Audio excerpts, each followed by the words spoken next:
Yeah. So let's start with the next advanced training for MicroStream. Let me just introduce myself a little bit for those of you who joined for the first time the training. My name is Kuemmel. I'm a project manager and software consultant, especially for Java, of course. I'm Java developer for 13 years now. I did a lot of projects with MicroStream for our customers, and all these projects are running, for 5 years now. We started it, so I have a lot of experience with MicroStream, and that's good, I think, for the training. So that's also important for you. Ask as many questions as you can, especially this is the last training. The next trainings will be in the next half year. So ask as many as you can, I would say. A lot of questions due to the training materials. You will get all the materials to the training afterwards. So you will get a video and the recording of the training, and you will also get the PDFs of the presentations and stuff like that. But it's still work in progress. So, but it's on the way. So my colleagues are working on that. Okay, let's have a look to the timetable. So we started at 5. Let's do 2 lessons. We will have one small break for about 15 minutes at 6:30. And then we go on to the next lessons till 9 o'clock Central European time. So let's move on. What happened here? Okay, so let's go through the topics for today. As always, I will start with a small project exercise. So you can, or I will share you a GitHub project where you can fill some methods and stuff like that. And then we go through that project together. But first, I give you around 20 or 25 minutes to do this by your own, and then we have a look together to the implementation. After that, I go through 2 special configurations of MicroStream. One is how to handle those channels. We talked a lot about the channels in the previous trainings, but now we get into it a little bit in detail. And there is one special functionality which comes with version 8. It is the channel migration. Many people ask me, okay, I started with 1 channel or maybe 2, and now I want to increase the amount of channels. Is that possible, basically? And with version 8 now it is. And let's have a look at the migration. And then we want to talk about the housekeeping. And the housekeeping is a special configuration. There is a default value, and let's talk about that later on, what housekeeping is and what is the important thing about housekeeping. Then we go on to the MicroStream REST interface. So there is one REST interface in place, and especially for that functionality, I have to apologize because I don't have a running project for now. So there is one error, especially together with Micronaut. So I'm not able to get it run, but I will share the project with you, and you can see how it works, and so how the basic workflow is, and you will get some screenshots and so on. I think that's enough just to know how it works and what are the basic functionality of that REST interface. Okay, so now let's move on to the main emphasis of that training. I would say it's the concurrency handling. It's a huge topic, and I think there are a lot of questions from your side. Why is concurrency handling that important, especially for MicroStream? And I will give you a lot of best practices, how to handle concurrency issue. What is I think it's more about Java itself to handle concurrent stuff. But I think that is a quite great topic, especially for people who are new to concurrency. And I will give you an idea why it is so important to handle concurrency, especially with MicroStream. Next topic is customizations. There are 3, maybe some more, but 3 important way to customize a MicroStream. The one is the custom type handlers, the legacy type map, the legacy type handler, and the storing behavior. So that means you will be able, especially for the storing behavior, you will be able to change the way that MicroStream stores different classes and entities. So that could be also interesting for you.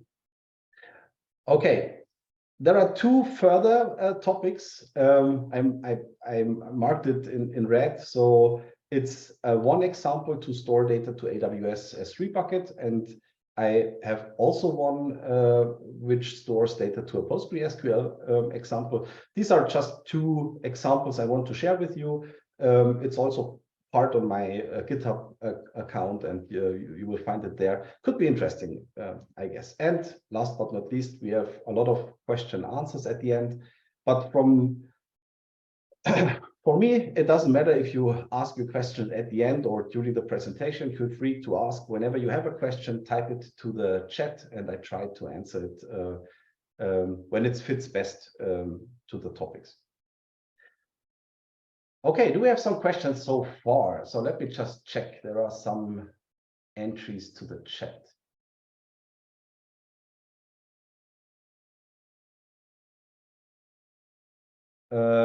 Yeah, there's one question regarding the recordings. I also said that the recordings for the fundamentals training and for the advanced 1 training are still work in progress. So they need to be cutted because the videos need an intro, outro, and stuff like that, and they are work in progress. And you will, no worries, you will get it. So I think that's the main point.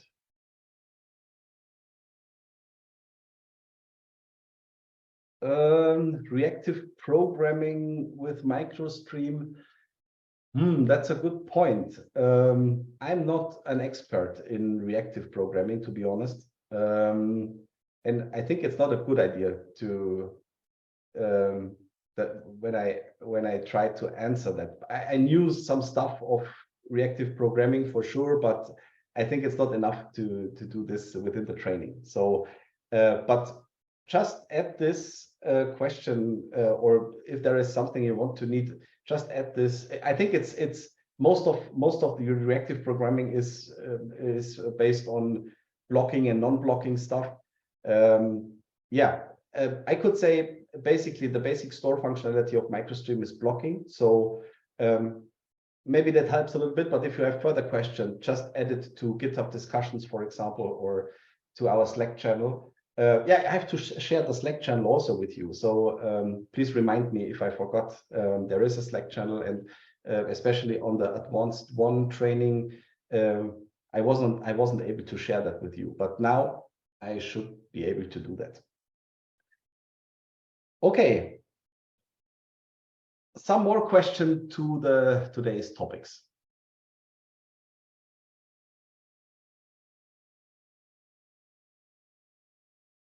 Okay, so let's move on. Some information which should be interesting for you. The sessions are recorded, that's for sure. You will get access to all the repositories and code I share with you. As I said, ask as many as possible. Then there are a few links I want to share with you. One is the link to the MicroStream documentation. So just a second, let me do that directly now. So this is the link to MicroStream. Oh, just so now. So that is the link to the to our documentation, to the manual. Then we have another link I'd like to share. This is the MicroStream 1 repository on GitHub. And there is another one, which is mine. So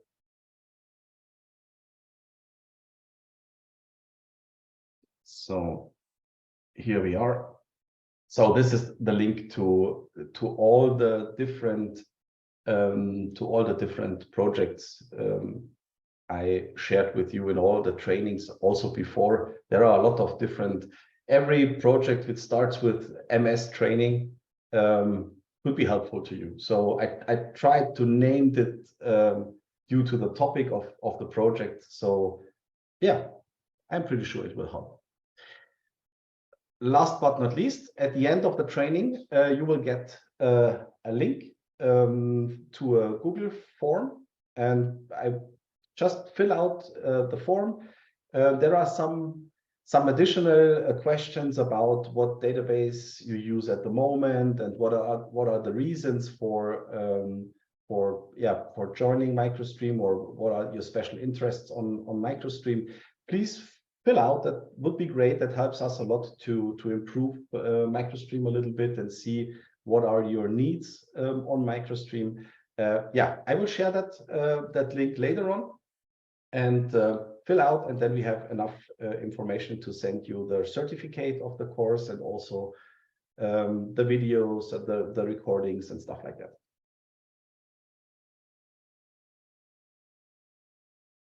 Sure. So I have to take a note of that. So otherwise I will forget.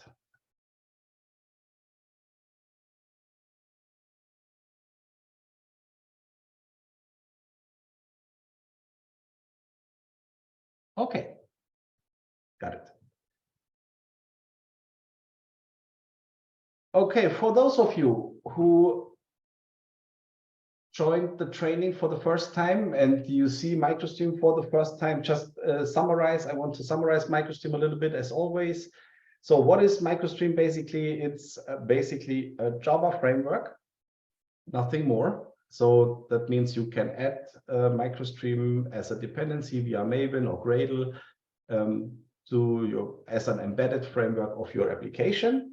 It's basically a from scratch invented object graph serialization. That means we are able to serialize your object graph to a binary format. And so far, this is nothing special. But we are basically able to serialize that to any most known systems, file system, AWS S3, Kafka, and stuff like that, and some more. And now this is the interesting part of it.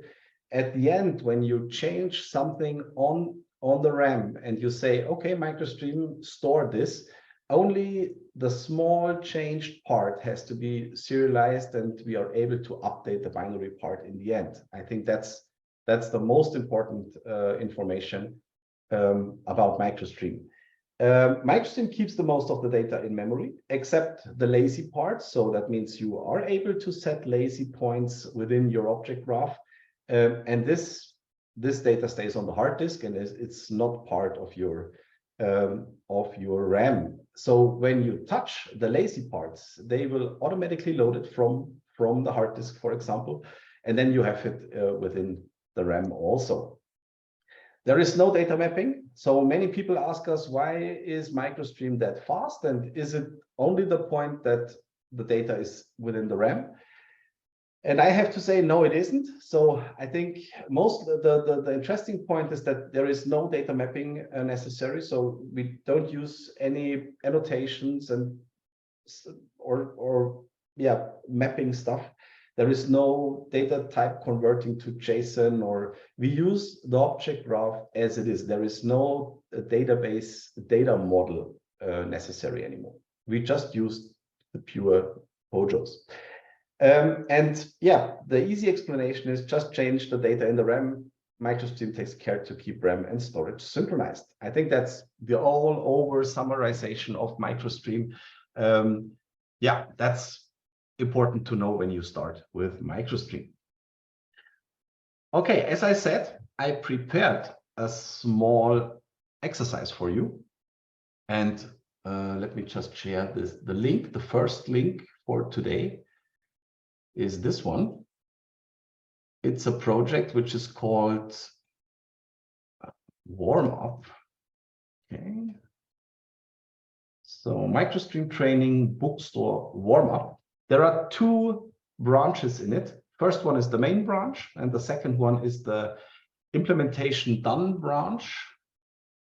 So that means this is the final result. So everything is filled, and and now what you have to do is just check out this project from GitHub and start on the main branch, and then you just have to complete the following classes. The first class you have to complete is the DB class.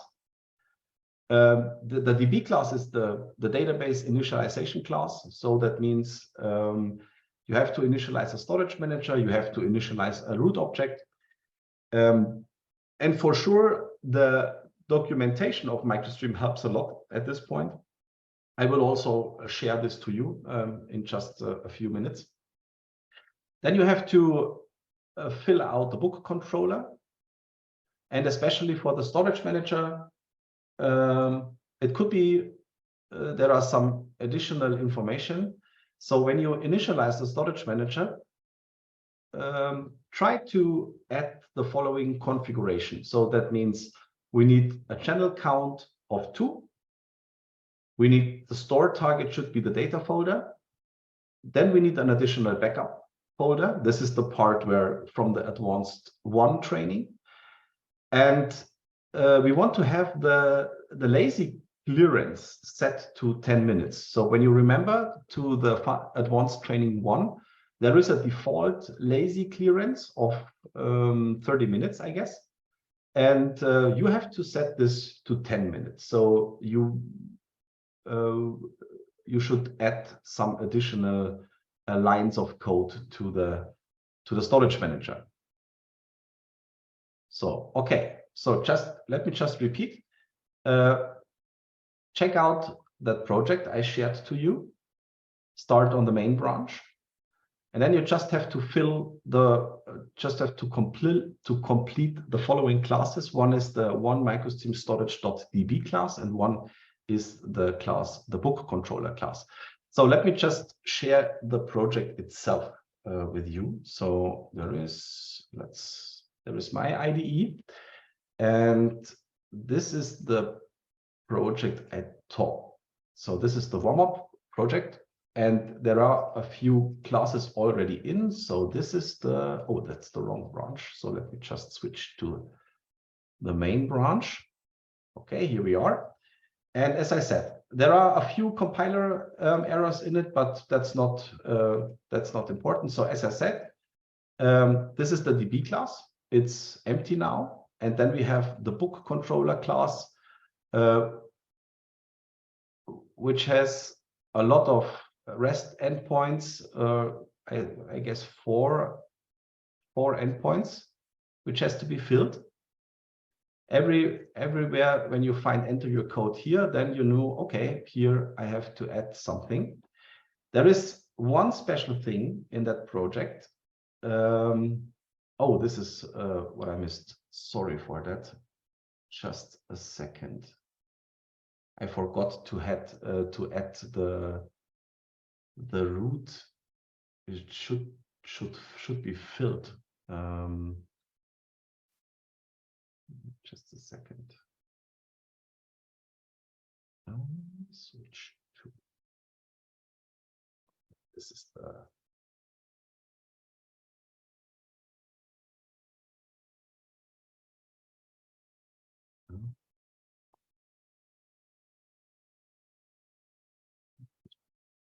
Okay, so this should be part of the root of the root class. Okay. And let me just push this directly so that you will have those changes. Okay, so add root content. Okay, so when you now pull the project again, so you will have the content of the root class. And let me just explain that a little bit. There are two maps of books and authors and two different structures. And these are structures we already talked about, especially on the advanced training. So these are two structures which uses the lazy mechanism within a map. And we have get books and get authors. And especially for that structure, you have to implement the part here. So as I said, there are some maps with the content, and you have to add the code here to create some dummy data, I would say. So dummy data, that's important. There are a class which is already in place. It's called mockup utils, and it loads the data from that mockup folder down here. There are two files, one author JSON file and one books JSON file.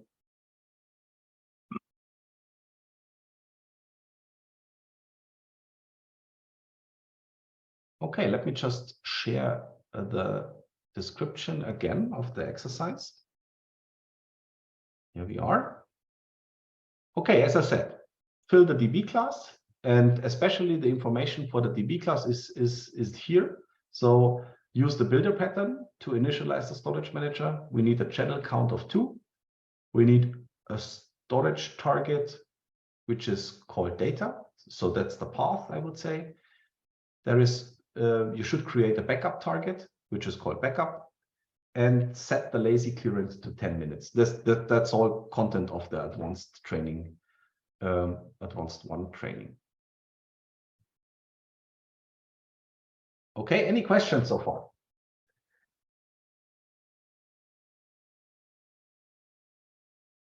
So no worries, we will do the project together with you, and I will explain all the stuff which is part of the project.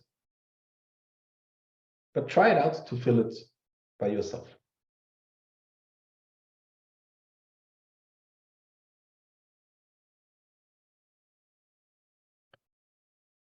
For those of you who want to, oh, come on. So who want to start the project, as I said, as always, it's a Micronaut project.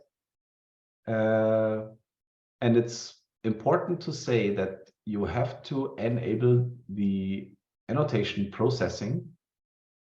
So that means, especially for Eclipse or Repliclipse, just go to the preferences.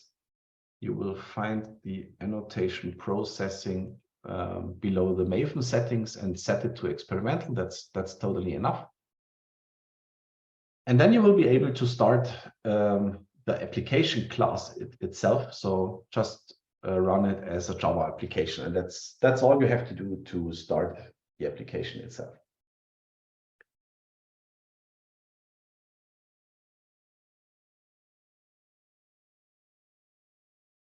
Okay, so when you start on the DB class, as I said, it could help to have a short look to the documentation here. So especially when it comes to the configuration, you will see the different types of how to initialize a storage manager. And as I said, this is what you should use basically. Create an instance of a storage manager. This is the builder pattern, and that will help you to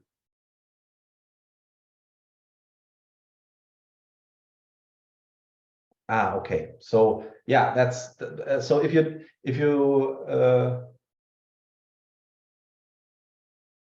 okay, I see. So just lean back, I would say, when you haven't joined the fundamentals and advanced 1 training, it will be quite hard to create an example, but no worries. As I said, at the end, we go through the example, and I will explain that to you. So lean back and enjoy the short break, I would say.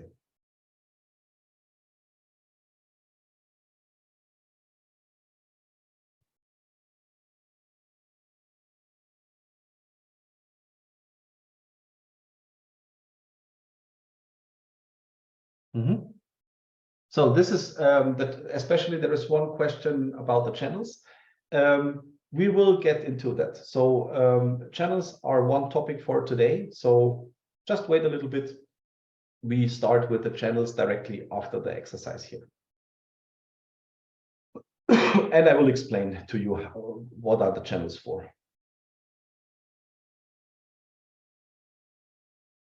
Let me just share the root class again. So this is the content of the root class. If you were not able to pull the change, so I will just copy it directly to the chat. So so this is the content of the root class.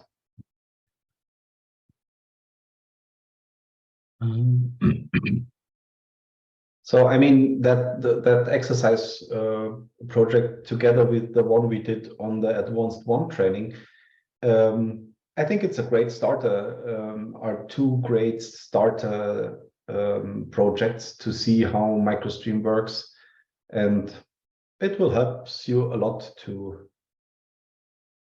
get into MicroStream. Okay, let me just copy this.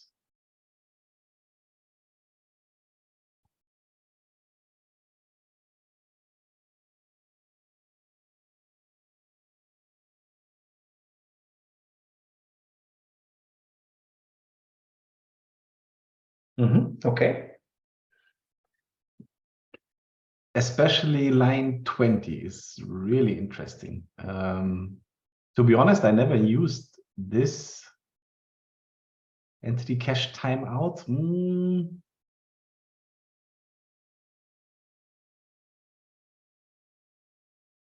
I have to ask my colleagues if this is also working, but I think the entity cache, it's a little bit different what we need, but yeah.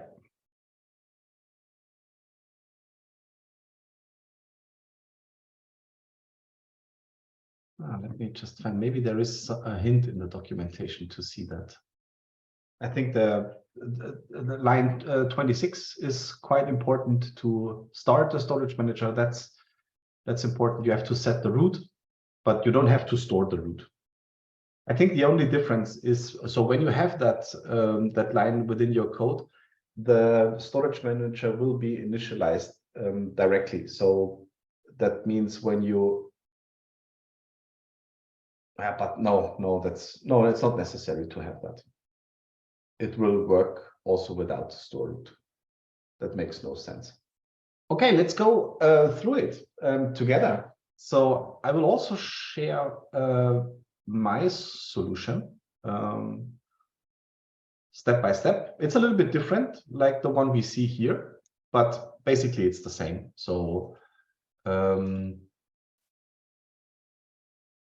let's jump into it. So the first two lines, which are important, we need the two main objects. We need, one is the storage manager, one is our root object. We need one instance of the root object. Yes, it will run with Java 17. Yes. Okay, so next I created a static block. So as I said, it's totally the same.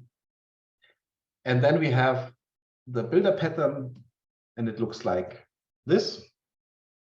It's the same we've seen before, but without that entity cache.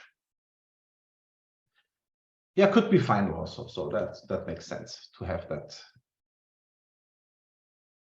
in final ways. So, okay. Come on, that format mix. Okay, and then that's easy, right? So this is part of the fundamentals training. That's not that special. But as I said, set the lazy duration check to 10 minutes, and therefore we need this line of code. So we need a lazy reference manager. So let me just import this, and also lazy. So, and this has to be started first. Before the storage manager starts, we have to set the lazy checker duration of minutes 10. And you will find the information for that directly within the documentation when you go to storing data, lazy and eager storing, and then you will find it. Just a second. Eager storing. Lazy loading, lazy collect, clearing. So when you go to, I just share the link with you.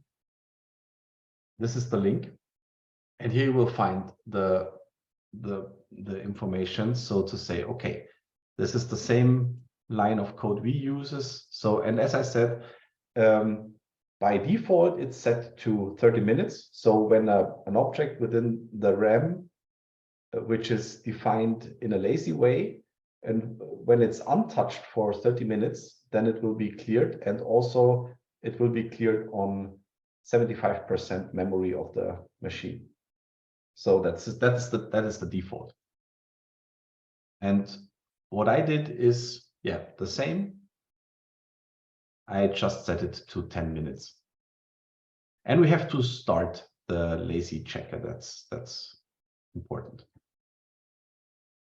So it makes more sense to do this. I think that looks best in the end. Okay, any questions so far? That's the content of the DB class. So, okay, let's move on. Let's have a short look to the root class again. This is the root class. I already explained that a little bit. I just want to have some lazy stuff in it, especially because this was part of the advanced one training to define lazy lists and collections, and to use the map, to use the map collection also for storing data. This is possible. I think it's nothing special inside the root class. Let's move on to book and author. These classes should also be quite really straightforward, nothing special in it. We have a book, ISBN, name, releases, prices, author, nothing special. Same in the author class.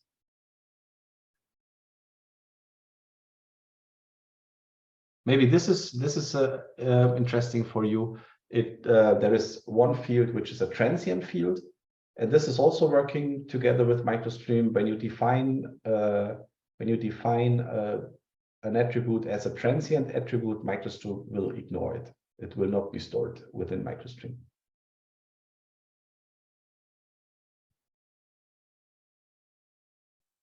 So these two classes are handled within the root class. So you see the list of books and the list of, or the lazy list of books and the map of authors. So we have it here. Let's move on to the controller now. This will be interesting now. Okay, let's start with the create books method. And let me also just switch to that. Okay, so we loaded all the data from the mockup classes down here, and we get a list of books, and now we have to work with those books. And I start with a for each, so that means let's iterate through all the books. Let's say all created books dot for each. Let's say B. Okay, what to do with the books? The first thing I want to do is let's get to the root and get the get books map. And you see there is one string, and we have one string. This is kind of like an index. I want to use this string as an index. And then I have some lazy list books in the end. So, and the idea behind that structure is that I want to have the first 2 letters of the ISBN of a books as an index. And as value, I have the list of these books that belongs to this ISBN, the first digits of the ISBN. So in that case, I would say, give me the books. And I say compute if absent. And now I have to define the value of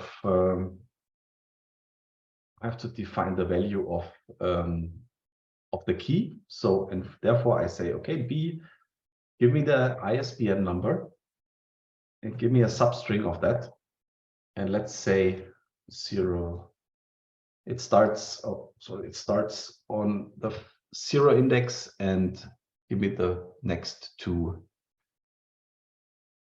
index. So that's the index, and then we have to define the value, and therefore we say lazy. So let me explain this a little bit later. So let's do it like this. So I just copy that. So if there is no index with that substring already available within the map, I have to create a new empty lazy reference with an empty array list. This is what is this line for? So to create a lazy reference, so you have to use it this way. Let's say lazy.reference, and then we add an empty array list.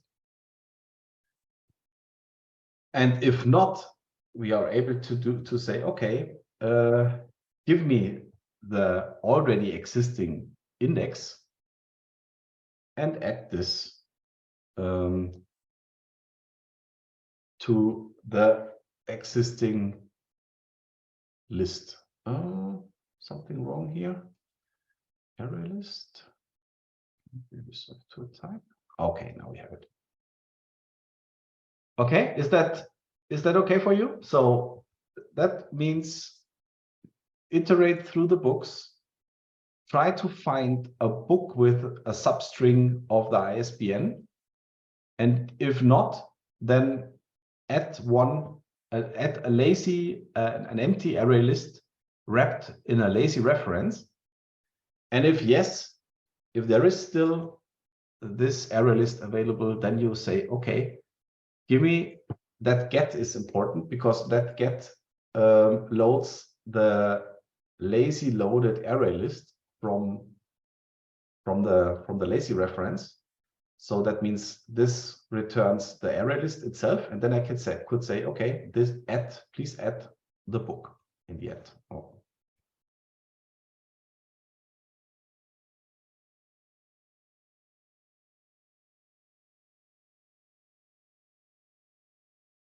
So, and we will do the same, and we will do the same on the authors. It's quite the same.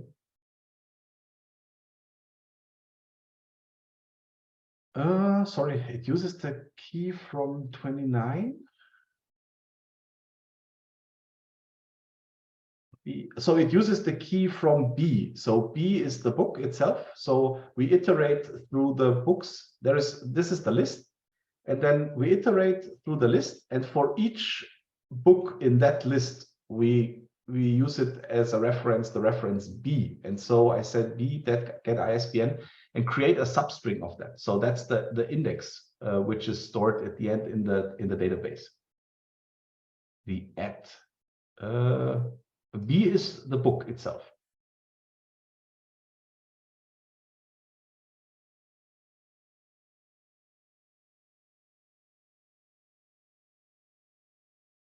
Yeah, we have to store it. So just a second. So this is the same. The list is a map, and I have to add a map, but where the key is coming for the map. Okay. The compute if absent method takes just a second. The compute if absent method takes a string for a key and at the end a function. So that means I iterate through the books, and for each book I extract the ISBN, and I just take the first 2 digits of the ISBN as an index, and I create this is where the key goes into the hash map. And if he tried to find a key like that, and if there is one, then he say, okay, I add the book to the values.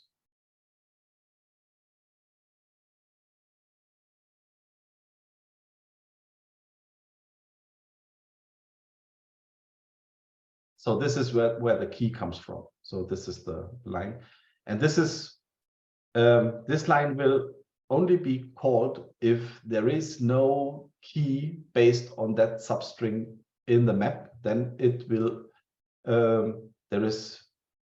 there will be only an empty lazy reference with an empty array list added to the map.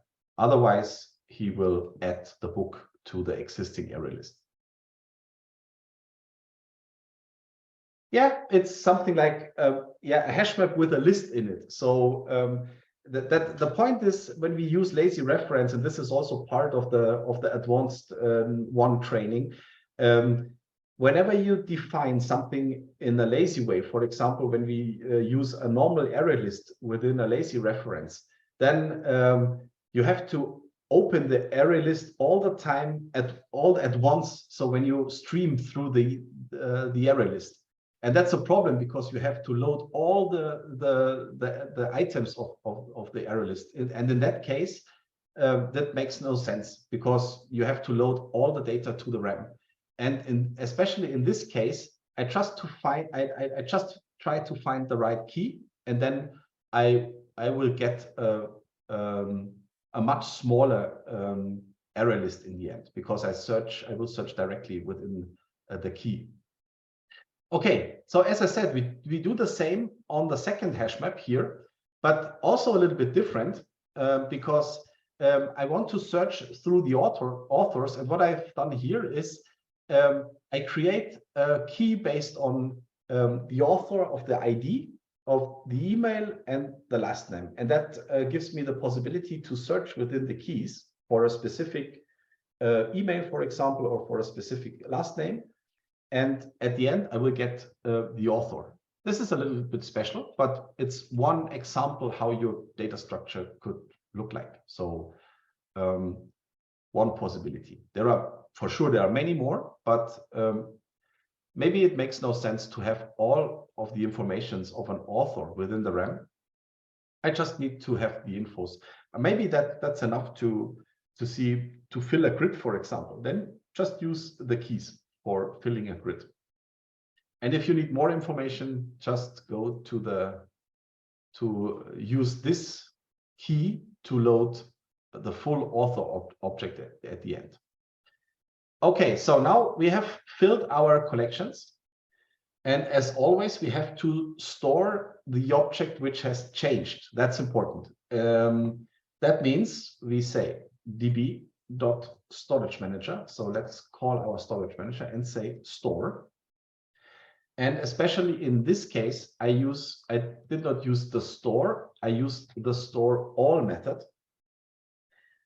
And that enables me to hand over two objects.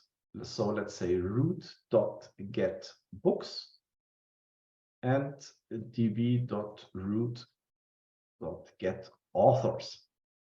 So that's important because, as I always said, you have to store the object which has changed. And in that special case, we added a lot of books to different hash maps or to different maps.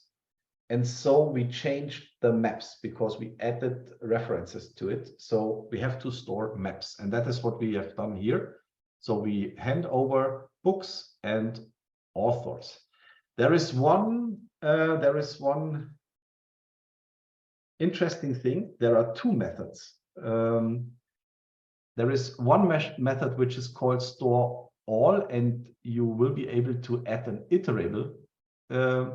And that store all method will store all the items within a collection, for example. And there is another store all, and it works a little bit different. It does what we need now. So it stores the object instances, which are handover.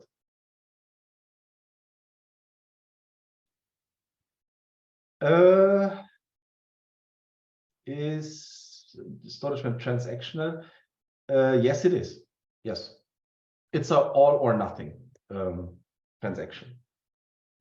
How many books are created? I guess 1,000. I think. Let me just check.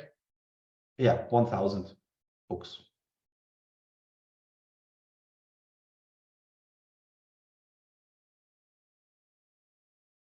Okay, let's move on to the create single method. And this is a method which is quite similar to the upper method. So therefore, I will copy the same lines here. As I said, it's quite the same. So we have to add this one book and one author to the maps. And then I say, store it. So that's nothing special. It's the same. Okay, what about the next? ISBN starts with 1. There is one method. It's, yeah, you have to apologize. That's just a quite easy method. I tried to do everything within a get that enables you to call these methods later on within the browser. And it's just an example. Normally, you would hand over a variable, for example, or you would hand over some more informations. That makes more sense. But this is just an easy example, just to enable you to call that later on within the browser. Okay, so if you want to have all the books where the ISBN starts with a 1, we have to iterate through the books, right? So that's the first thing we have to do. So let's get through the books. Let's say db root get books.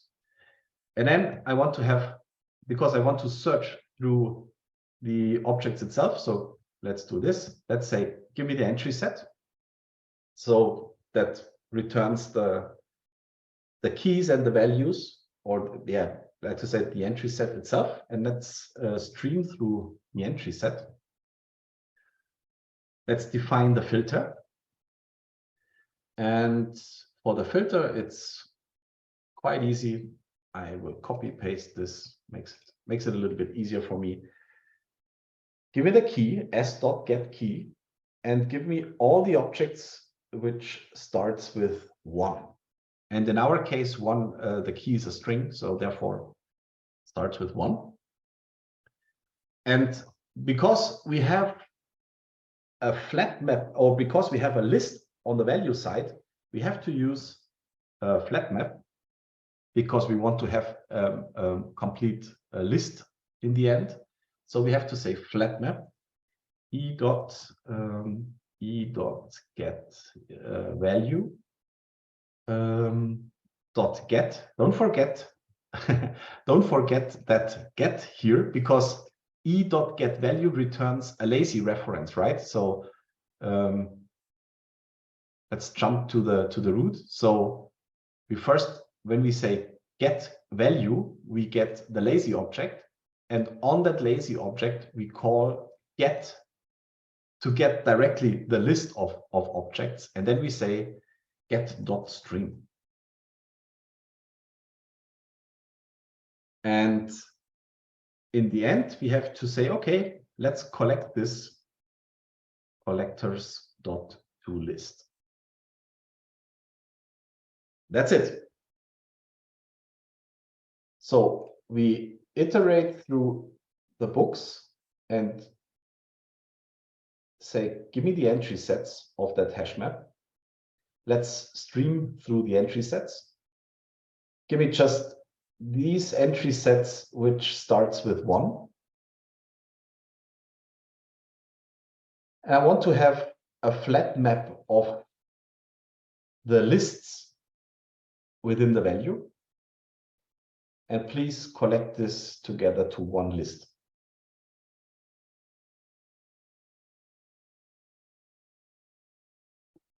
Okay, there is one question. Let me just read this. Just not the one ID in the first one on the part in the number range for country.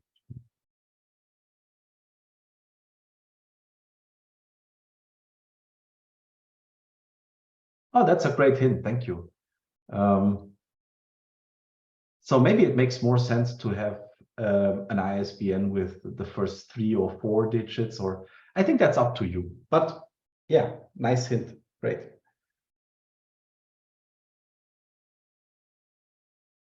Okay, makes sense, definitely.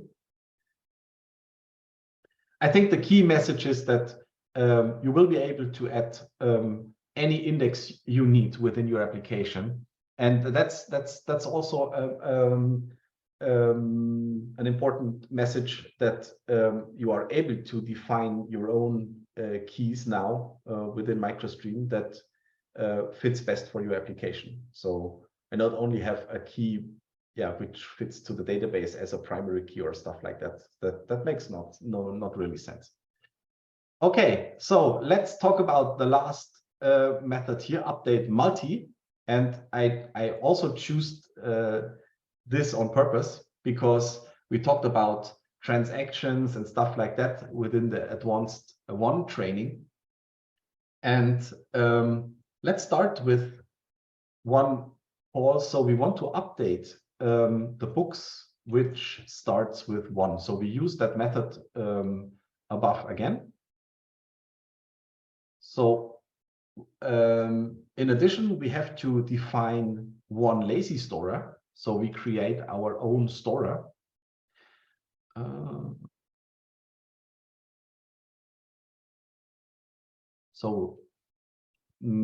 As you all know, there are 2 different store behaviors within MicroStream. One is the lazy one, which only stores the upper object. So, and only the, not the objects below this, it creates, so it stores only the main object.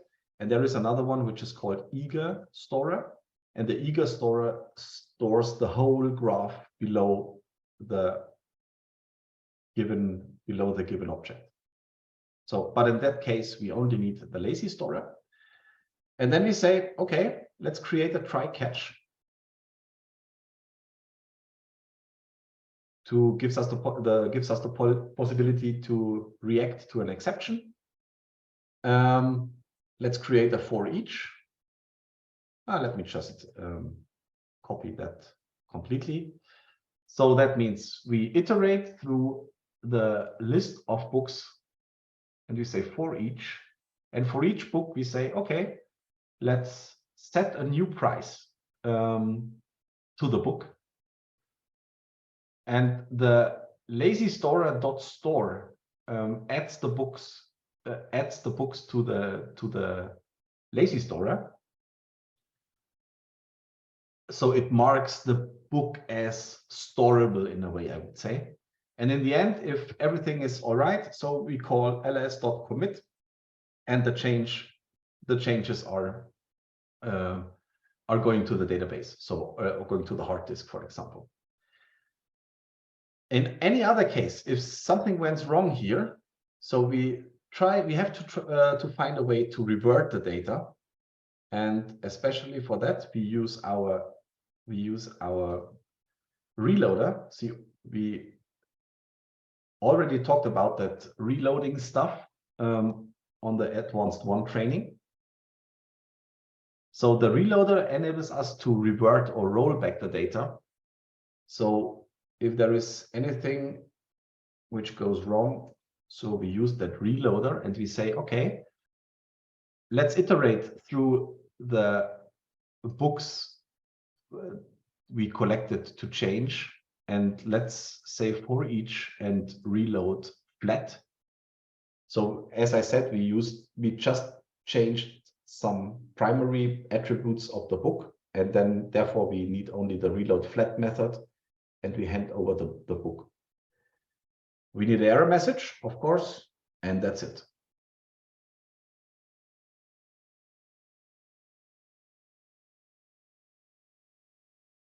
So I tried to cover all the topics from the fundamentals training and also from the advanced training a little bit, just to renew your knowledge. And any questions so far? It's not the easiest way to fill all that, especially this one. Maybe it's not the easiest task to do that. When you change, let me just discard this. When you change, as I said, when you change to the main or to the implementation done branch, just a second, switch to implementation done. Yeah, let me discard this. I no longer need this.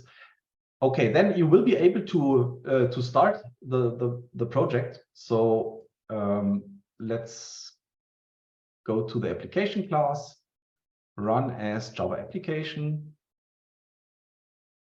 The application starts up. So let's just call the books method. Okay, there is no books method in place. So let's create. Oh, what's wrong?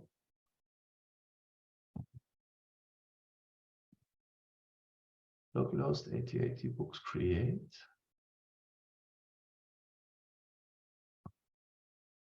Let me just check the controller class. Ah, okay. So books, it is called setup data.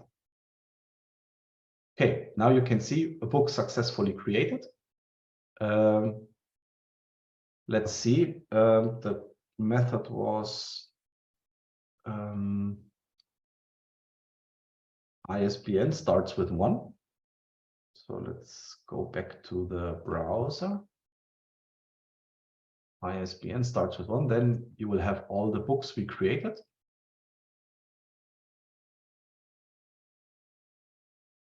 Works great. Ah, come on. So, and we don't have to call the update multi, but maybe it's interesting for you. Just stop the project and start it again. And now you will be able to directly call the ISBN starts with 1 method, and you should get the data from the database or from the storage. Okay, so works like a charm, hopefully also on your side.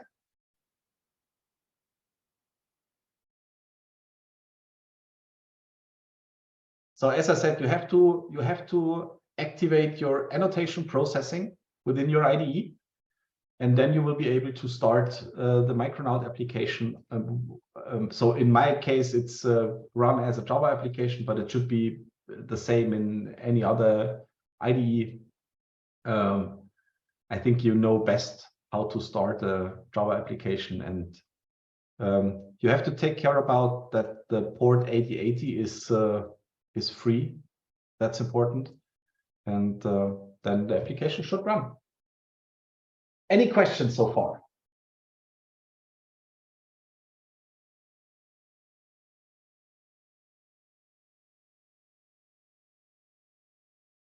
Okay, so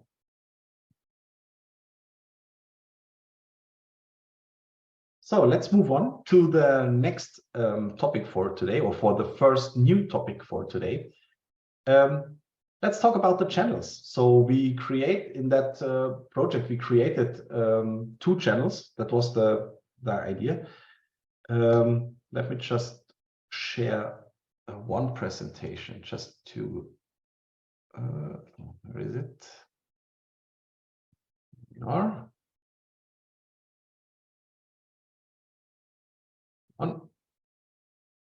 Here we are.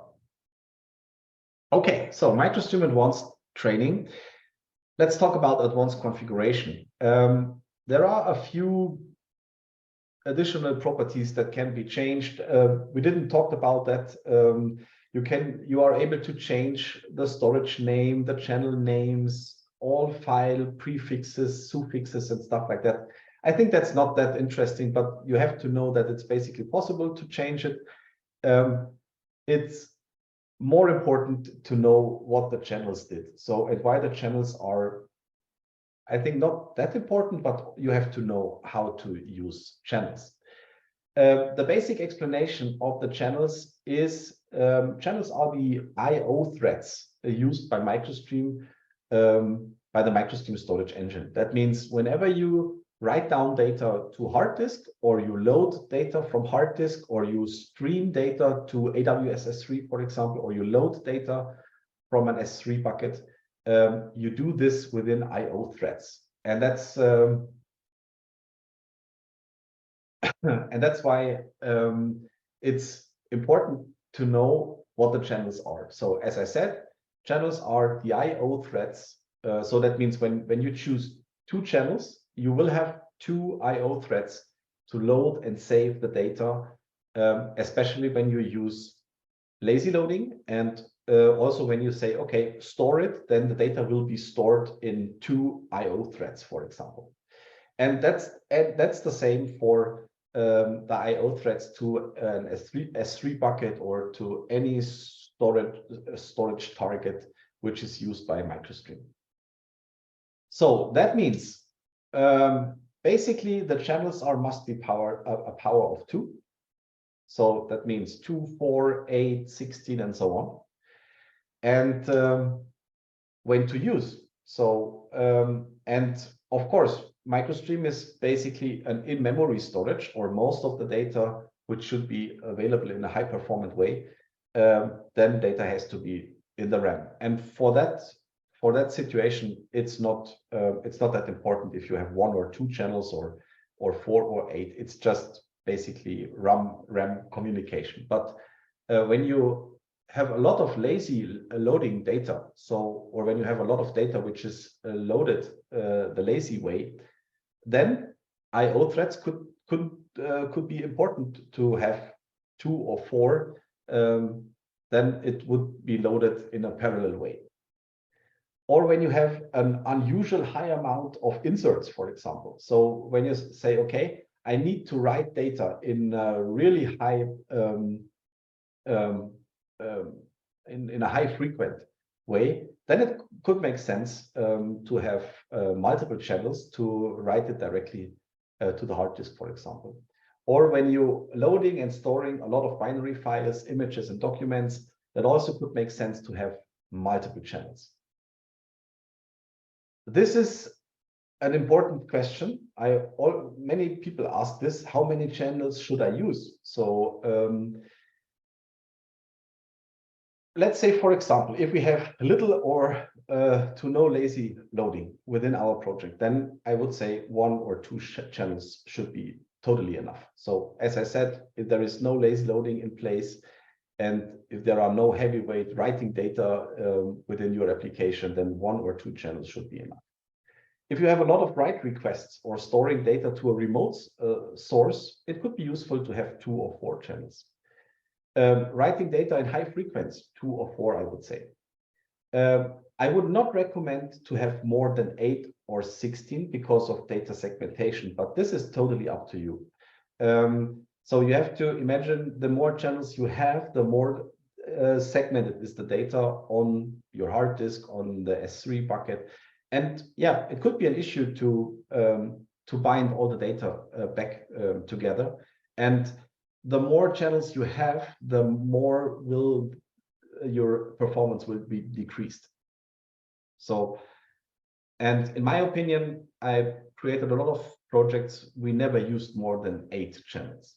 And I think that's totally fine. But yeah, one recommendation: test your application, test it with different setups or mock-up data or stuff like that, and you will find the right solution for you. Yeah, the optimal number of channels, I explained this already, but yeah, there is another question: each channel writes to a different file. That's right. Let me just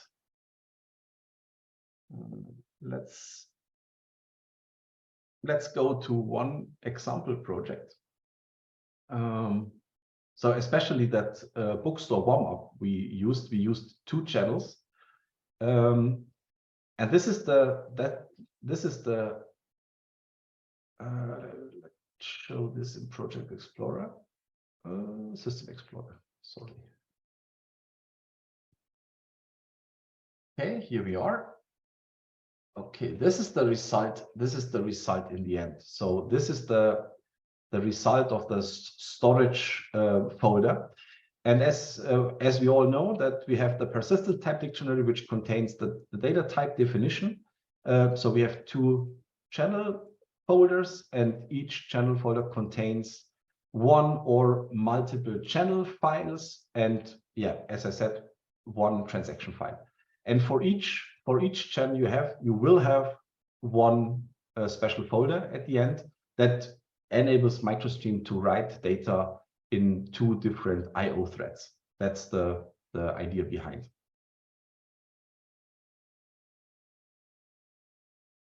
Does that answer the question?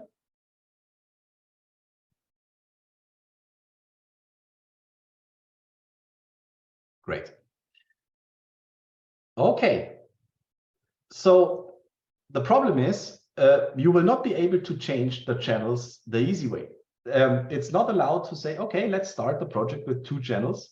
And if you need more, we just go to the DB class and set it to 4. This will not work because you have to do a channel migration. And that was quite an issue in the past. But with the version 8, we created the possibility to migrate from 1 channel to another. And therefore, I like to share the presentation again with you. So where is it? Yeah, here we are. Let's talk about the migration. As I said, it cannot be changed the easy way. There is a migration necessary. Since version 8, it's possible to have that. You will need to have another dependency, which is called storage embedded. There is another package which is called tools storage converter. Maybe there are some more. Tools in the future, but this is the first one, and it's the channel migration tool.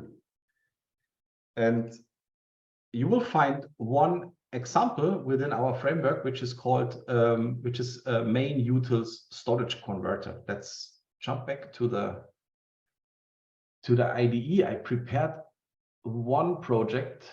Let me just share this with you. Here we are.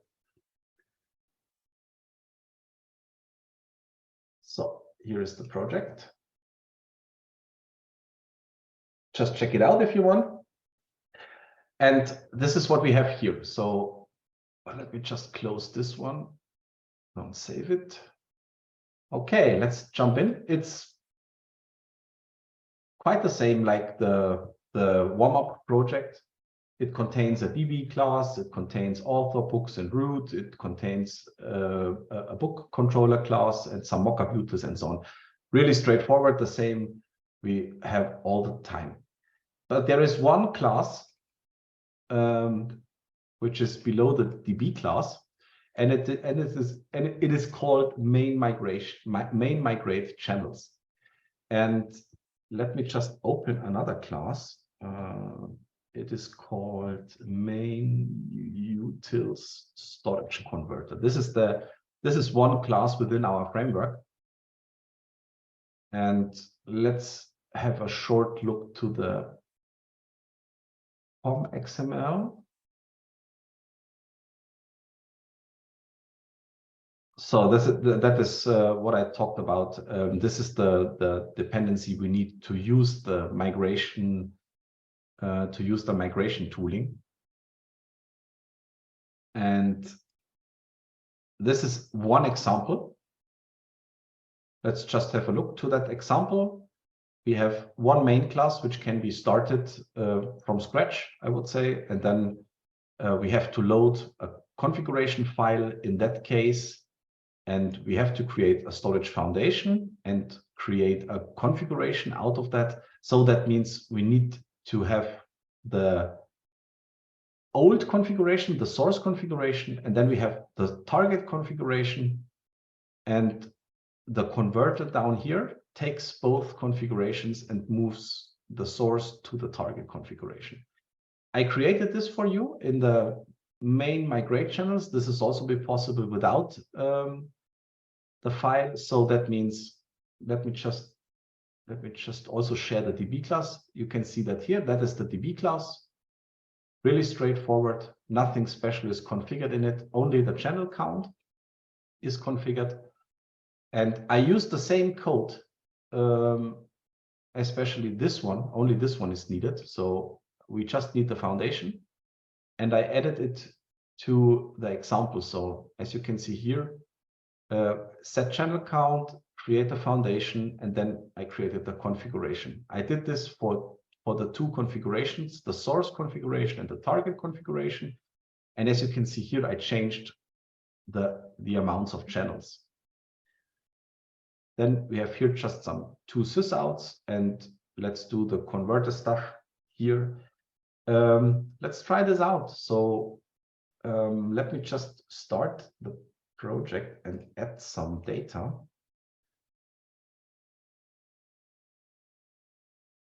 Okay.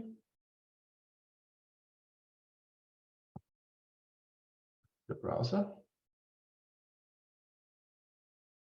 Okay, so again, let's check it out if there are some books in place. So create some, set up data. That's okay.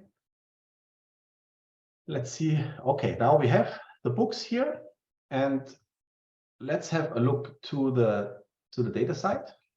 So let's press. We can see the storage here, and the storage consists of two channels and one persistent type dictionary. Yeah, as expected. So nothing special here.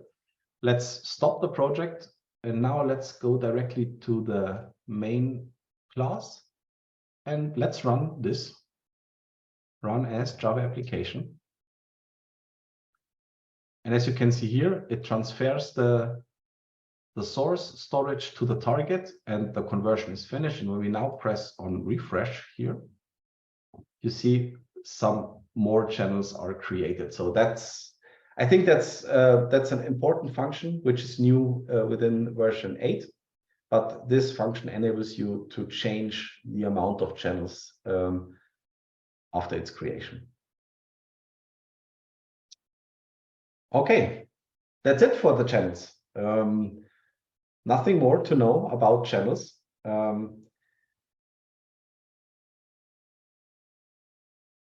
My recommendation is use something between 2 and 4 channels. You will totally find with that. Okay. So welcome back to the second half of the training. We had one question. I assume channel selection is based on hash. That's a good question. To be honest, I did not know if it's based on a hash, but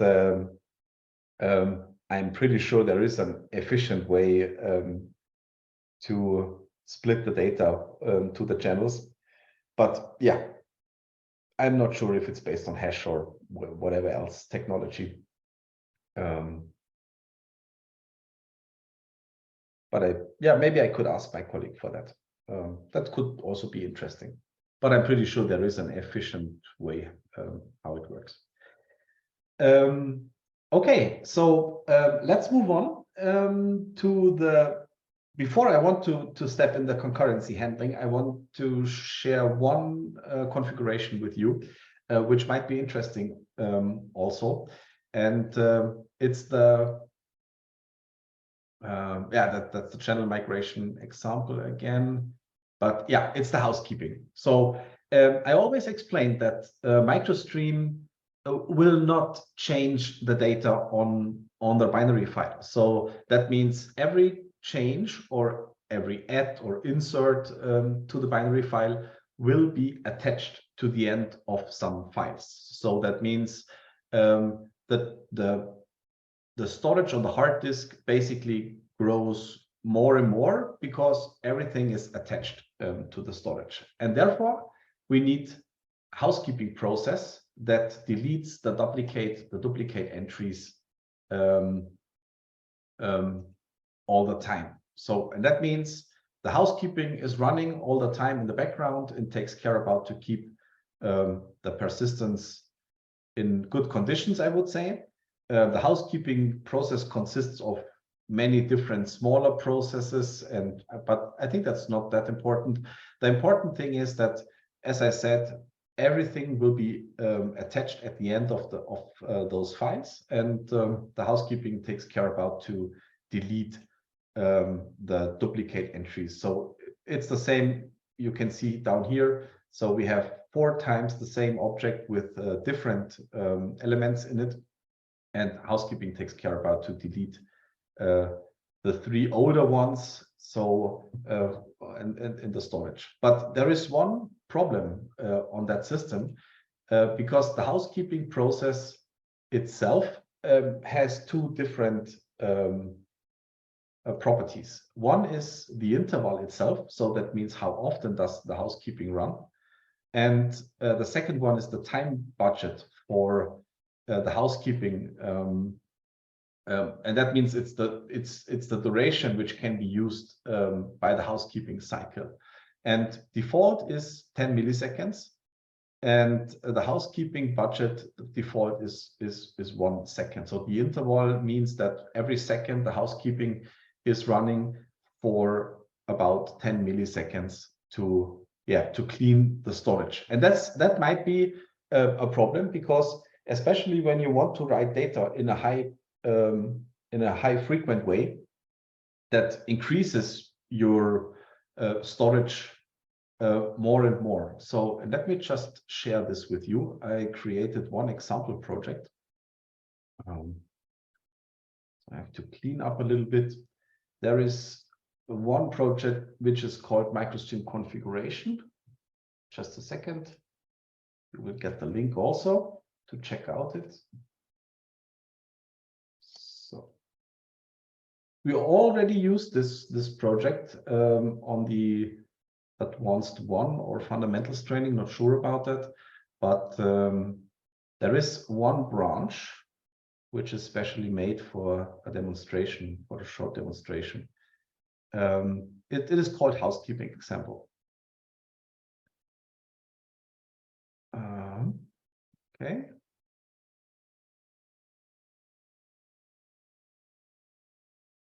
Okay, here we are.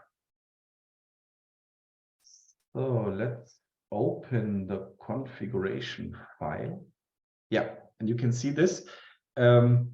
This is at the moment the housekeeping interval and time budget is unchanged. So because it's not, it's commented. It's how to say it. It's outlined. Yeah, it's outlined, and so that means it's unchanged. And when we have a look to the book controller class, so I added in that create books method, I add books all the time in a really high frequent way. And let's call this, and you will see the result in the end. So let me just check if there is a storage already available. So let's do it like this. Okay, I deleted the storage. Let's start up the project. Run as Java application. Oh. Okay, so just a second. DB clouds, and let me just check if there is something special going on here.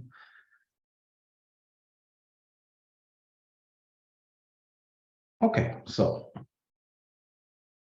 let's go to books and let's say create. But before we call the create method, show in System Explorer. Okay, here we are. That's the project. We have to wait for the data file now, but let's create some books. Oh, okay. So create books, create.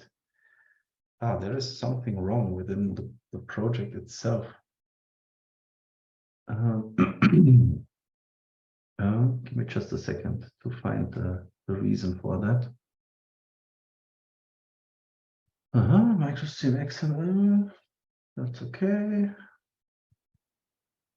Oh, there is something missing. Properties seems to be okay. Let's try it again.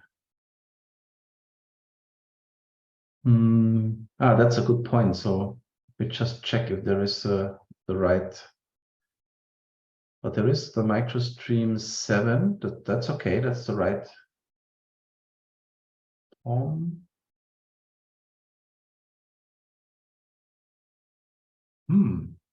Okay.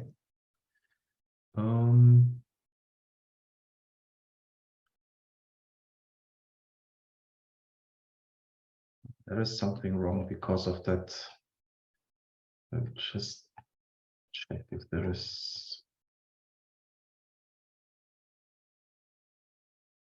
Yeah, that will definitely help. But I will try to also do a Maven update. Maven update.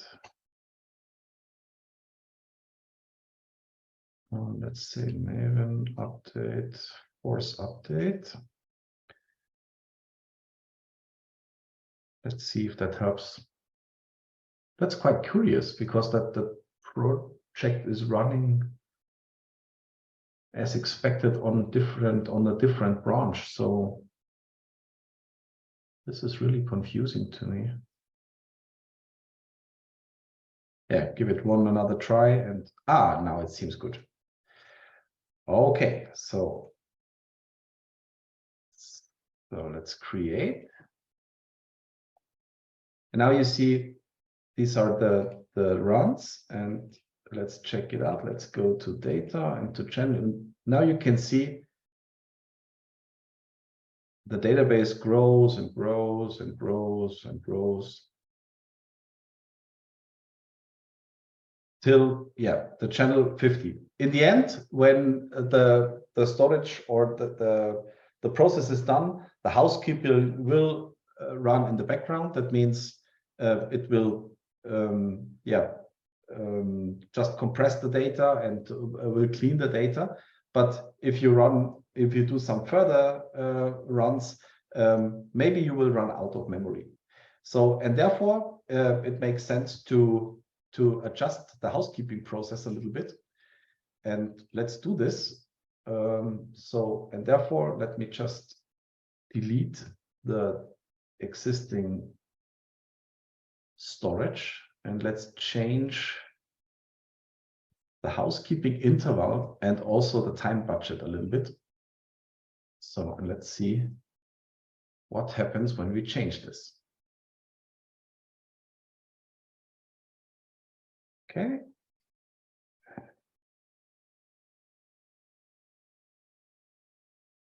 Okay, let's go. This is the storage.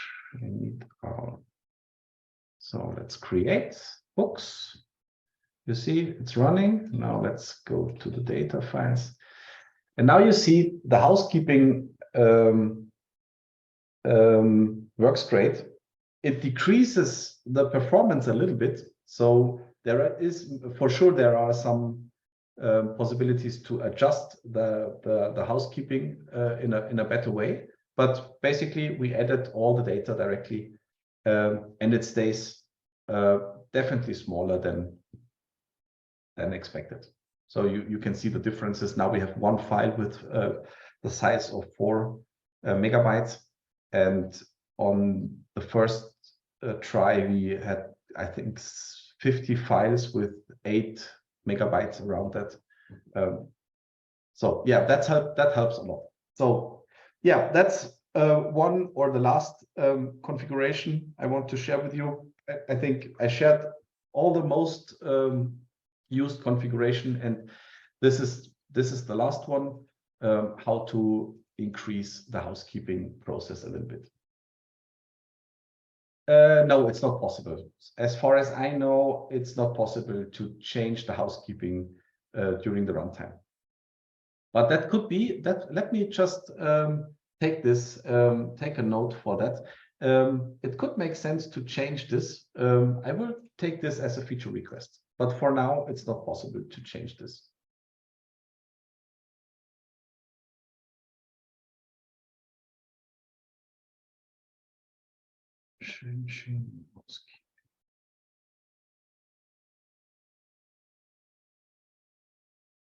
Okay, got it. Okay, any questions to the housekeeping, to channels? We still have transactions. We talked about transactions on the advanced training, on the advanced 1 training. Is there still a question on that?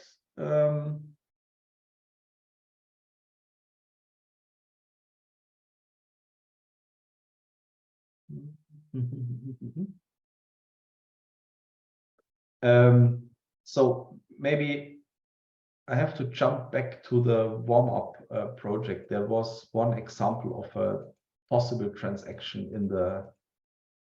in the controller class. So I think this will cover your questions to the transaction stuff. The last update multibooks method is based on a transaction. So therefore we created a lazy storer and stuff like that. Is that what you mean?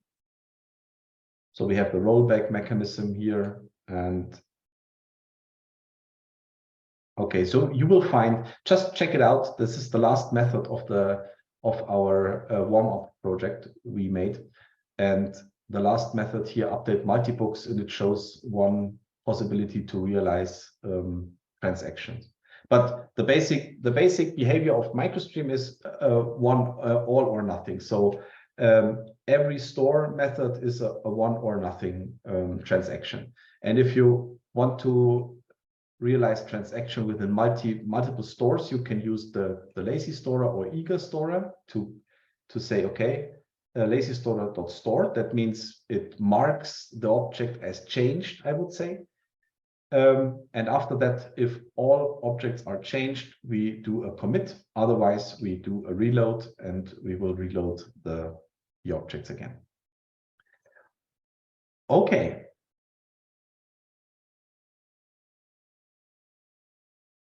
Good so far. Let's move on to, in my opinion, the main emphasis of that training. Let's talk about concurrency, because concurrencies are quite important, especially working with MicroStream, because you have to deal with concurrencies. But let's have a look to a small presentation first. Where is it? Here we are.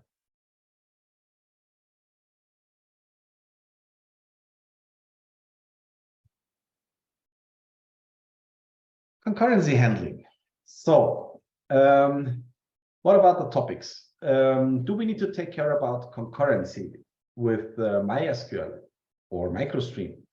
This is what I'd like to talk about. And what are the differences between MicroStream and MySQL or any other relational database? It doesn't matter if it's a MySQL, Postgre, or Oracle. It's quite the same.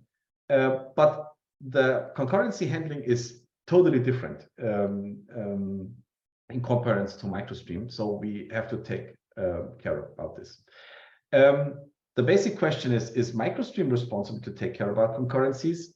Yes, I would say in a way, but let's talk about that a little later. And I think that's the most important part. I'd like to share with you possible steps to solve concurrent access. That starts with immutability, a proper object model, a proper architecture. We go through the locking topic. So many of you ask me, okay, how about data locking and stuff like that? And I want to talk about concurrent collections, for example, or a proper way to handle concurrent access within your project.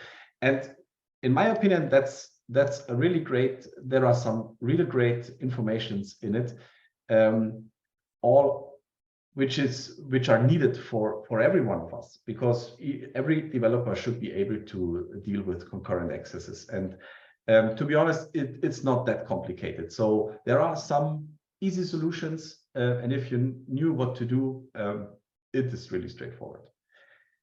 Okay, so take a deep breath, and you have to be brave now. So concurrency with MySQL, or let's say any relational database. Okay, so we have a database on the left, and this database has a hard disk somewhere, and we have an application server in between, and we have many clients on the right side. So when we have a shorter look to the clients, we will see, okay, every client has its own device and with its own data. So there is no concurrency here, right? So one client or one session, we could say, that's okay. We don't know concurrencies here. When we talk about an applications server, and that application server has its own sessions. So for example, that application server maybe is based on Hibernate, and Hibernate creates a user session. And yeah, each session contains its own data, and therefore we have no concurrency issues here. And when we talk with the database has a transaction queue at the end, which means it's kind of like a queue. So the queue is single threaded. So whenever you talk with the database, there are no concurrency issues here. So, and as you can see, there is no concurrency handling basically necessary when we talk about a relational database. Let's move on a little bit. Let's talk about concurrency with MicroStream. So we have, yeah, the same setup in a way. It's a little bit different because we do not have any database server, but we have clients on the right, and each client has its own data and device. So we don't need to deal with concurrency here. But what about the application server? We have a client session for sure, but every client is working on the same object model. That means if client A or client session A iterates through the list of customers, we have to take care about then, because the client session B could also iterate through a collection. And for example, the client session C is going to delete one or multiple elements of that collection, which is iterated by A and B. So, and this is the first point where I have to say, okay, we have to deal with concurrency. And this special situation is because we have to avoid technical issues. So what happens if we iterate through a collection and at the same time we try to remove some elements? Do you know what happened in worst case?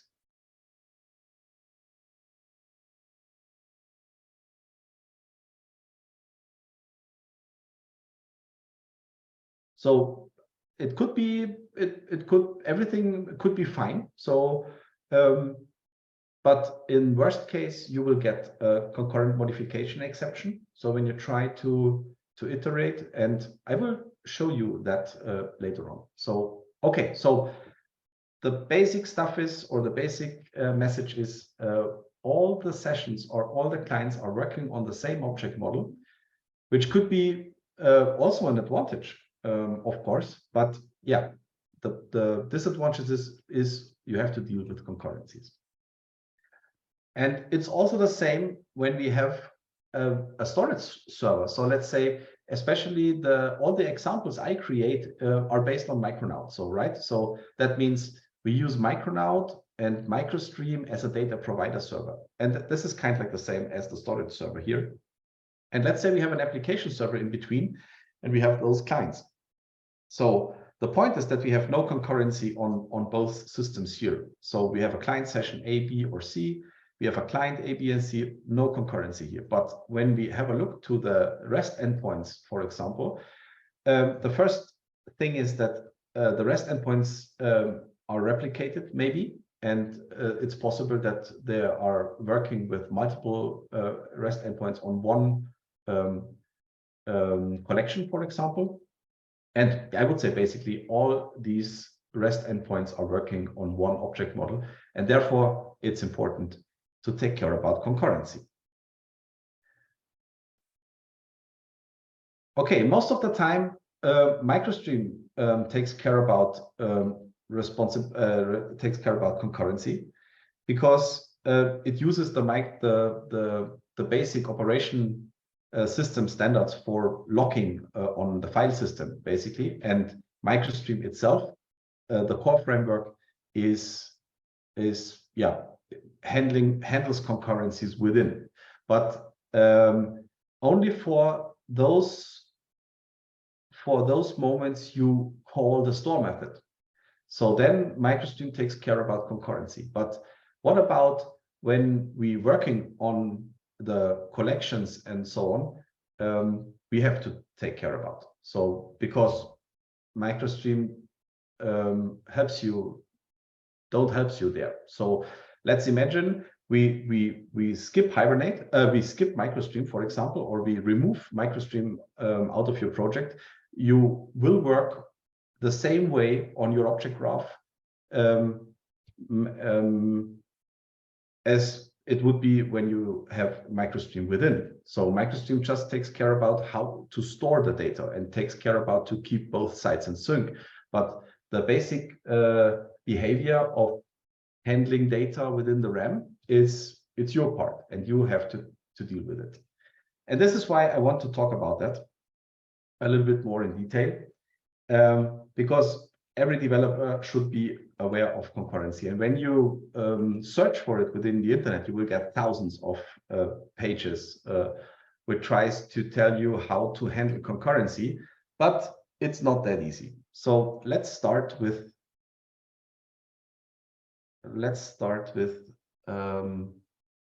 oh, come on, move on to the next page. Okay, so let's talk about the first step. How what are the basic things you can do by handling concurrency? And that is a quite funny answer. You will get that answer a lot of times when you search for that.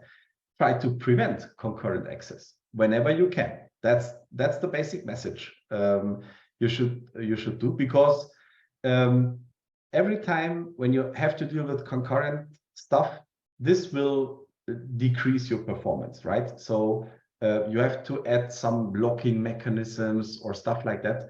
And whenever you have to deal with concurrencies, it becomes complicated, and therefore they recommend to prevent concurrent access. But if you're not able to do that,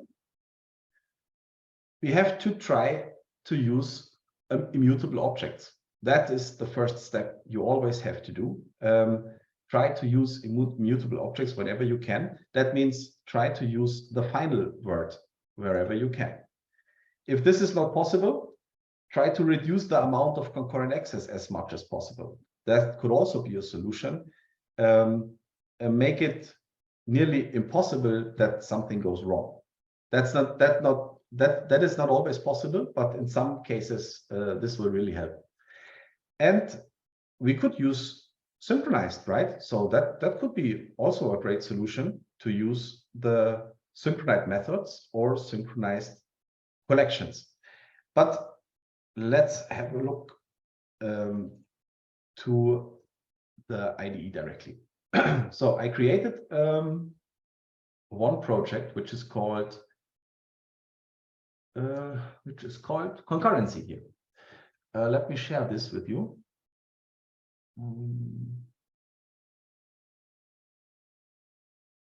Where is it?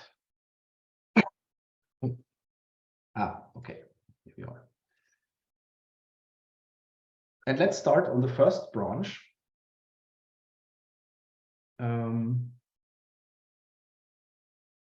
So that's the project itself. And let's start on the first branch, which is called team switch to, master branch.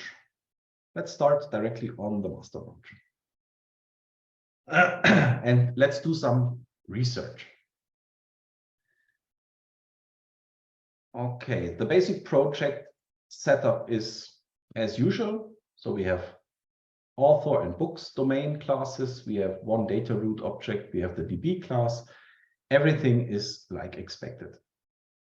So we did not use the builder pattern. We used the MicroStream XML file to configure.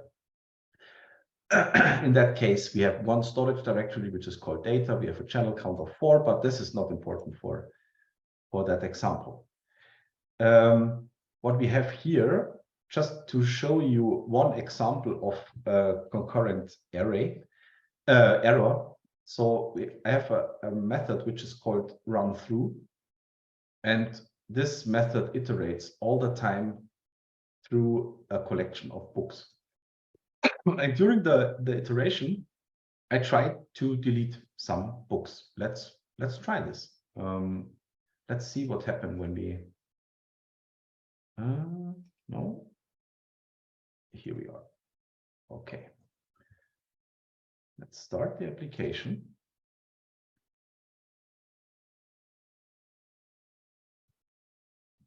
Let's ensure that there are some data in it. So let's call localhost books create. Let's check if there are books in place. Now we can see a lot of books there now. And let's say iterate. And now you can see the MicroStream or the application iterates the books again and again on all the time. And now let's try to remove one book from that list.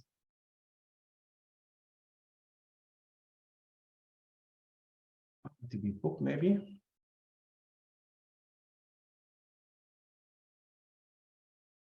Bam. Now this is the result. And you see, you will get one exception. And this is the exception I'm talking about, the concurrent modification exception. So that's basically one example why you have to take care about concurrency. And as I told you, the first step is let's try to find some basic Java mechanisms to solve that. And for the first step, I would say let's move to the step 1 branch. Let me just clean this a little bit. So let's open the team switch to step 1 immutable. We don't need that data anymore. So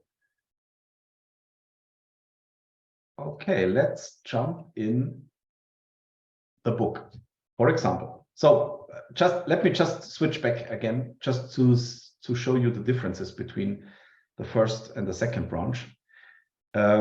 So this was the book object on the master branch.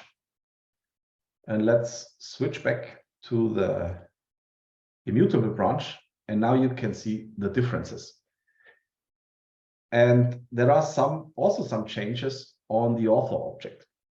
So what exactly is the change? So the one is that word final.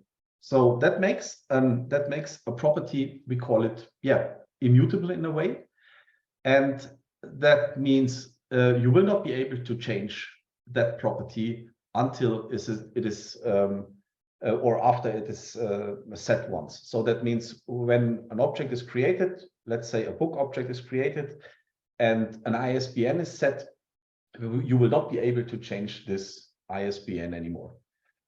And that is a great solution because what do you think? is it possible that an ISBN of a book changed?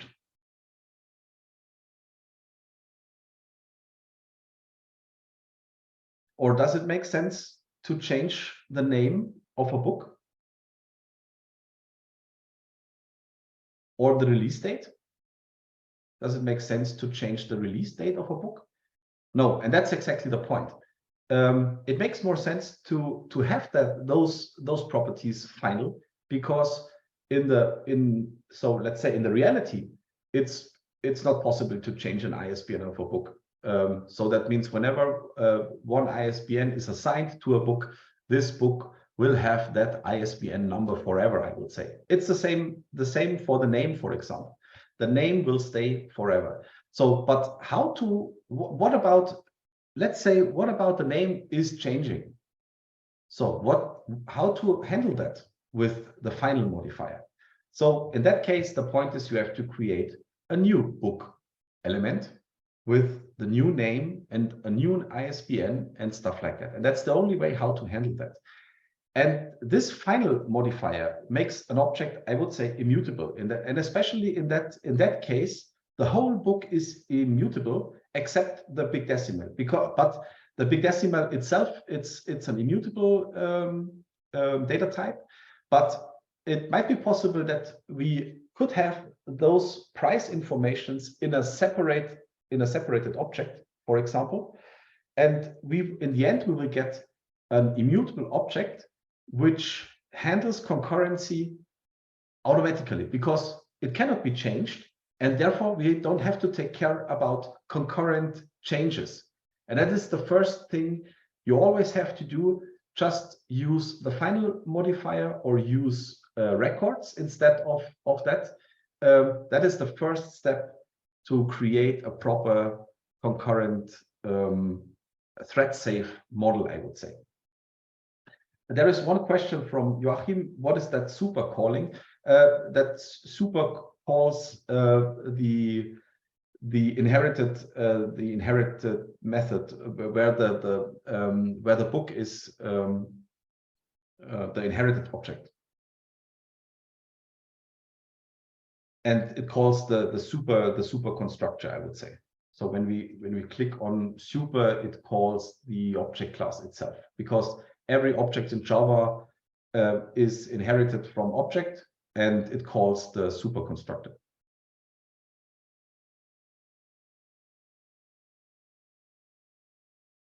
Okay, so that's the first step. Keep things immutable whenever it's possible.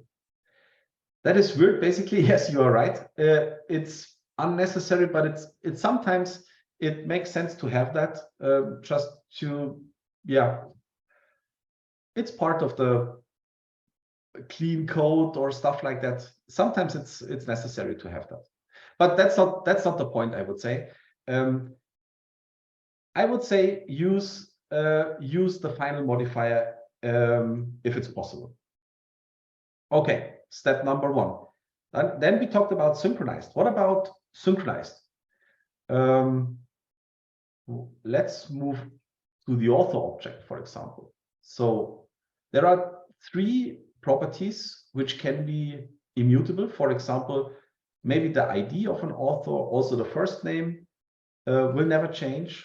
Maybe the gender will never change, but nowadays nobody knows, but mostly not.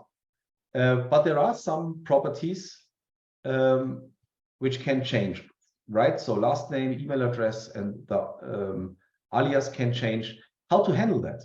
So we have to find a way to handle that. Some of you might say, okay, let's use synchronized now. So let's use synchronized on the set method. What do you think? Does it make sense to have that this way?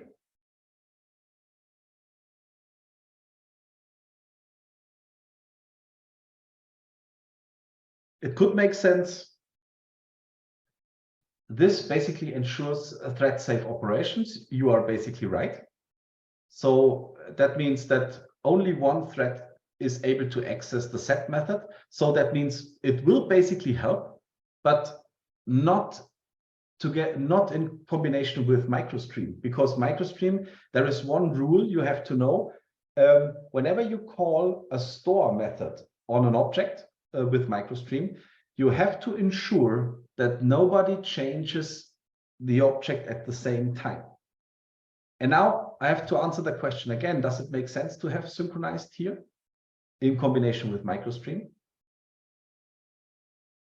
It could make sense to have it on the object, that's okay, but not for MicroStream. We have to find another mechanism to solve that.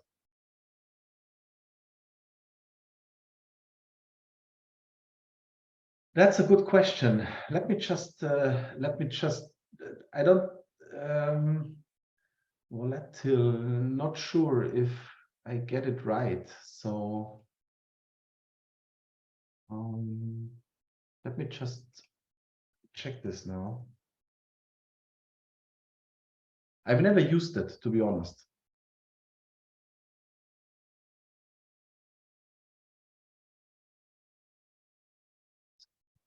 I think the methods in DB.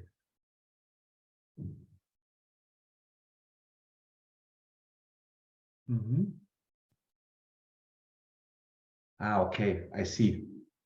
Okay, yeah, we have to find a mechanism that works in the same way, right? So that works the same way like the sync on a DB. So, and therefore, let's move on to the next branch. Let's see the next step we could use. Team switch to using synchronized the right way. So I removed the synchronized here because it's not that helpful, I would say. It could help, but it's not really necessary. I always create to an existing domain class, I create I call it data access object or data access logic. And especially for books, I create, let's start on the author, that's the easier part. So I create an update method. And within that update method, I try to solve the problem that I need to keep both aspects synchronized. That means whenever I change something within the author, I want to store that within one process and to keep that process synchronized. So, and I used that mechanism for that. So I created a method, which is, I already set this, it's synchronized, and I call it update, and I hand over an author, and I also hand over one consumer object. And at the end, when I call this update method, it looks like this. So I call the update method, I hand over an author, and I say, okay, that is the consumer part. So let's change something. Let's set the alias, let's set the email address, and set maybe the last name. It's totally up to you what happens inside this consumer here. And then I call update, and within the update method, I call the consumer here, then the changes are made here. And after that, I say, okay, and now store the author object. And that keeps both sides synchronized. So that keeps that, or that prevents threats for accessing objects or changing something within the objects and storing at the same time. They keep this process synchronized. This best practice approach will help you a lot to keep both sides in sync. I would recommend that to you, to create those update methods within a data access object. And yeah, that could help definitely. So to be honest, in most of our projects, we did not use this in this way. That is for sure the safest way to do it. But the point is, in most of the systems, it's not necessary to do this, because it's concurrencies are all the time. It depends on your concurrent users you have. If you have, let's say, thousands or 10,000 or 100,000 concurrent user, that increases the chance that you have concurrent accesses to one object. When you only have 15 users on your system, sometimes it makes no sense to have that, because the chance is that low that you have a concurrent issue, because especially that the accesses to the RAM are that fast that it's nearly impossible to get a concurrent exception. And yeah, I'm using MicroStream for 5 years now, and we used it this way, especially for systems which has to be safe and thread safe and stuff like that. But in a lot of other projects, we didn't use that. And it works really great. But to be safe, just use it this way. Okay, let me just check your comments.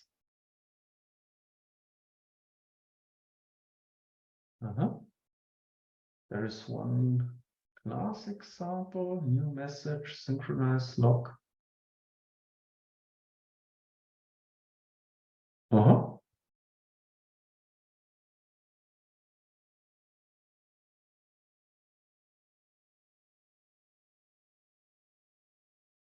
So yeah, at the moment you have to build it from scratch. So that's why we. So the point of MicroStream is MicroStream comes with a really great performance. I would say it's the fastest storage approach of every storage on the market, I would say. But it comes with disadvantages, and you have to take care about concurrency, and that is one point I would recommend it to you. But you have to write it by yourself, yes.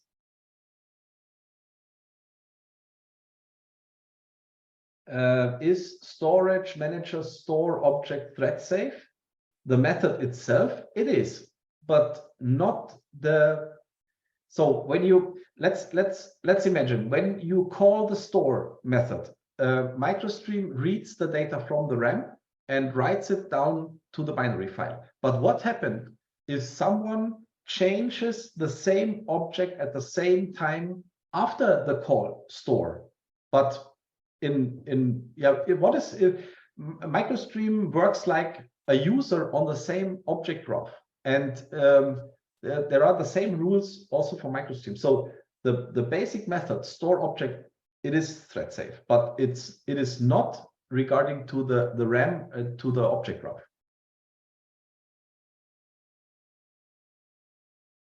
Okay, so this is one opportunity which works really great, and this also ensures that only the update call is synchronized. I would not recommend to do stuff like that.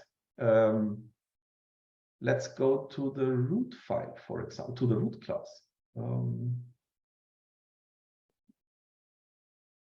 So there are possibilities like this. There are some fields are missing. Oh, don't know why, but there are some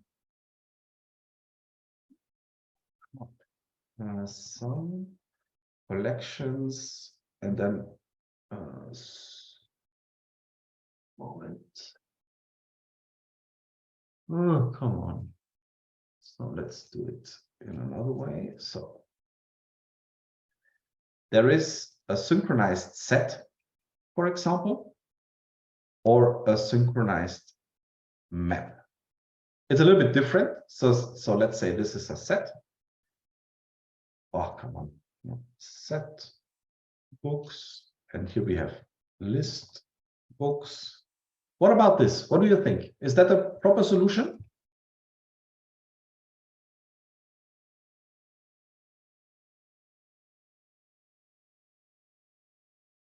Let me just clean that a little bit.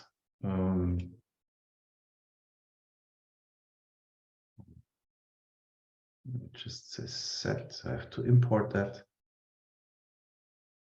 Import map. And here we should say New hash map. Okay, that will, sorry, let's do things like that. Okay.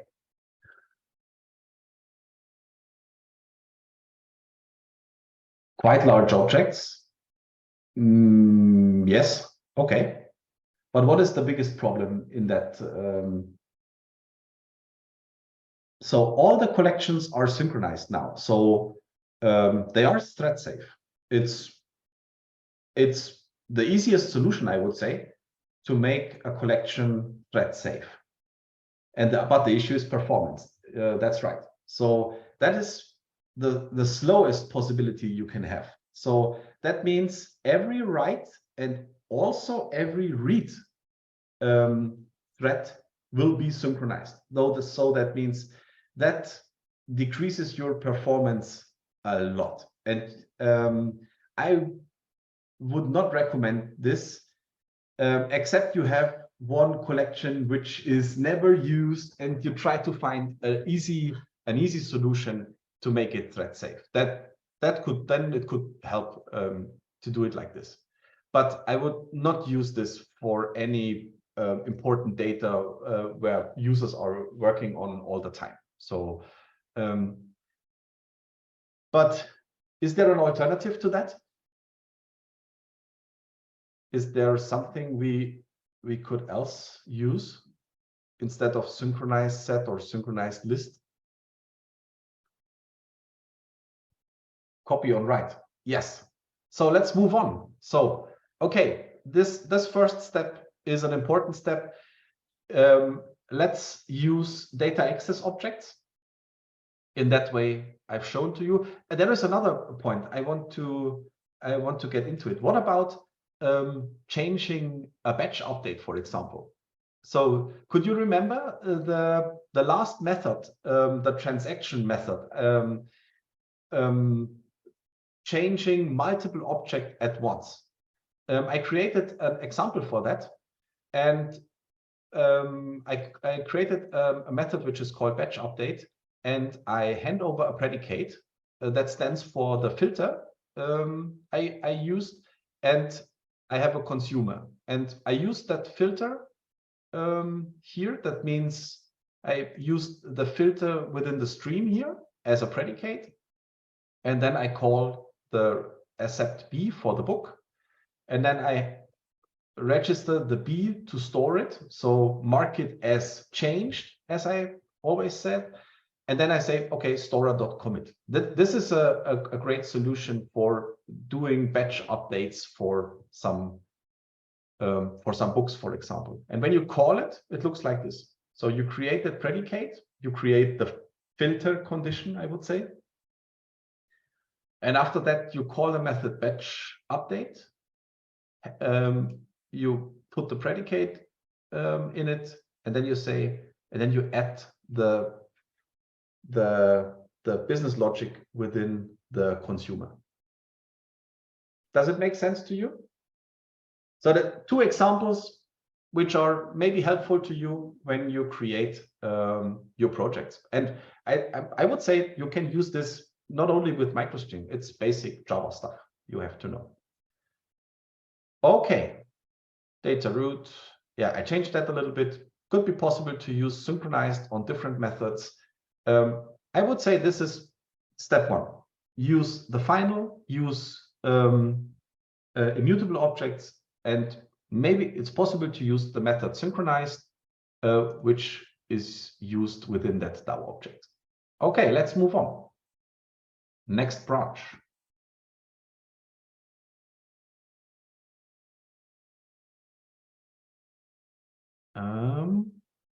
Okay, let's jump back to the presentation. Step one, using synchronized, using the final keyword. Step number two, usage of concurrent collections. There are many different concurrent collections. For example, the concurrent hash map, which is an extension of the map interface. There are a lot of more information about the concurrent hash map. Please don't ask me how this concurrent hash map works in detail.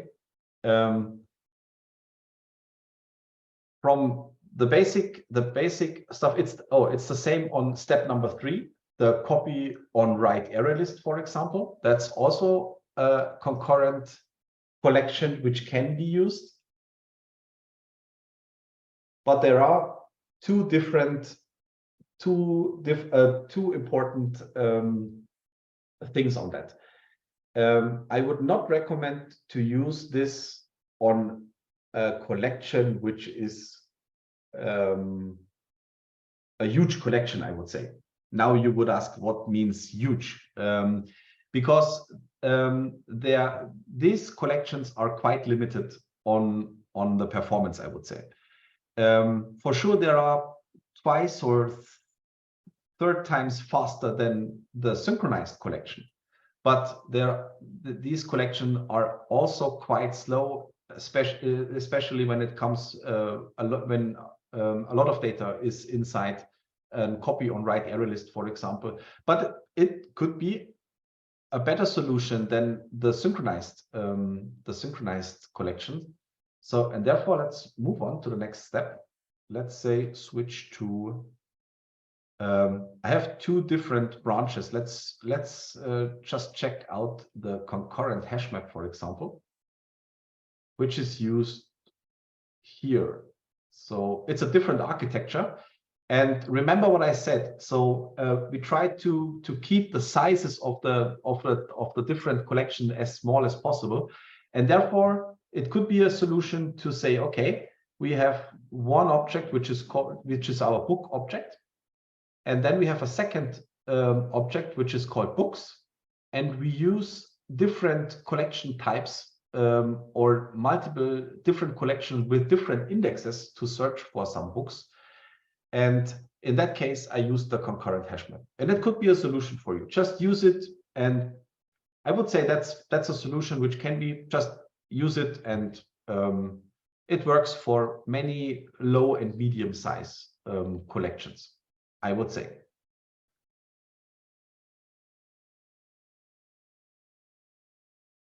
We have one question: how to handle concurrencies when using lazy collections? That's a great question. I'll come to that in a few minutes. Okay. I think it's not on me to explain how the concurrent collections are working, and so, but I would recommend use them for medium and low size collection. Therefore, they are working great. And let's have a look to the next stage of, and in my opinion, the best way to handle concurrencies. It's the reentrant read-write log. In a way, it's a little bit different to synchronize because it differs from read and write accesses, and I think that's the biggest advantage of the reentrant read-write log. The usage of synchronize is more rigid. That means how to explain this?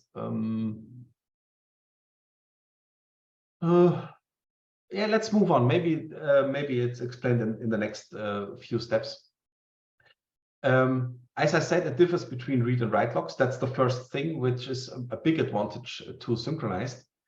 And synchronized is always tied to the block structure. That means synchronized is released when you leave the method, right? So then it is the log is released and next thread could access the method.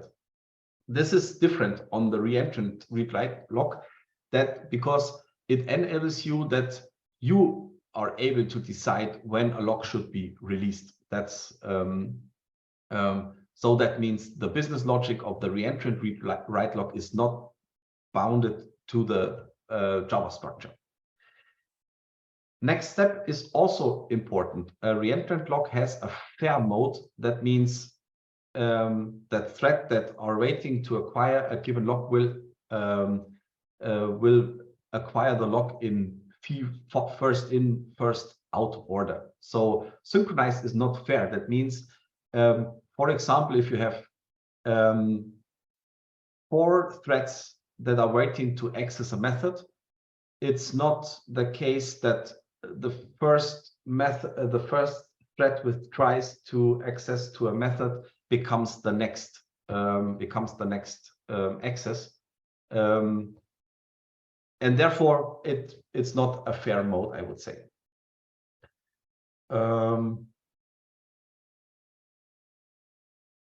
Okay, yeah, let me come to that later. Okay, let's move in. Yes, of course, you could have all that information. And so let's go to the last branch. Switch to reentrant read-write log. So let's have a look to that. Okay, so we have the same structure here. So that means we have the book object, which is in the same structure as always, and we have a books object, which has the normal map, hash maps, array list, and also regarding to the question, you could also use the lazy array list, for example. The point is that you can extend from a class which is called read-write locked, which is a basic implementation from our side. Let's jump into it. So that's a basic implementation. It is possible that you can add some more business logic in it, but from our side, just use it. And you can see there are some special logic in it. We have a read method to explicit define read access. So we have a write method to define a write access. And that's all we need. So whenever we add the extension read-write locked, it enables us to create or to say, okay, let's start here. We have two maps. We have some add and add all methods, and these methods are calls the additional add method. For example, whenever we want to add a book, we use the write context, and we say, okay, do this, and this locks the collection, and it also does the store for MicroStream. So we hand over the persister, and we say at the end, we say store collection, and we hand over the persister. Let's move on, store collection. Then we say persister.store all, and then we hand over the object to be stored. And whenever we want to read elements, then we use the read context. Let me just try to find something. Right. Okay, the read is not used in that case, but whenever we want to access a collection, we use the write context here, and then this is locked this is locked only for another write access, and that helps you a lot. So that means the reentrant read-write lock is kind of like the synchronized stuff, but it differs reads from the writes, and it's much more efficient than all the other solutions we have seen. So, and this could be also a solution for you to keep things thread safe or to use it within your projects. Okay. Some more questions from your side? There's a lot of stuff. A lot of stuff is ongoing on the concurrent part, and but I think these are the main topics when it comes to concurrent accesses. Try to keep it, try to solve it on the data structure side. Try to use immutable objects. Use concurrent collections when on medium and low frequented collections. And use the read-write lock when you have huge collections and you want to use lazy collections, for example. Then the read-write re-enter and read-write logs. That is the exactly name. You can use this one. Okay, so you could find everything in the different branches of that project. So feel free to copy that, to use that within your project, to try it out. Let's try to run this application in the same way than the first branch. So that means, let me just start it. Yeah. Okay, so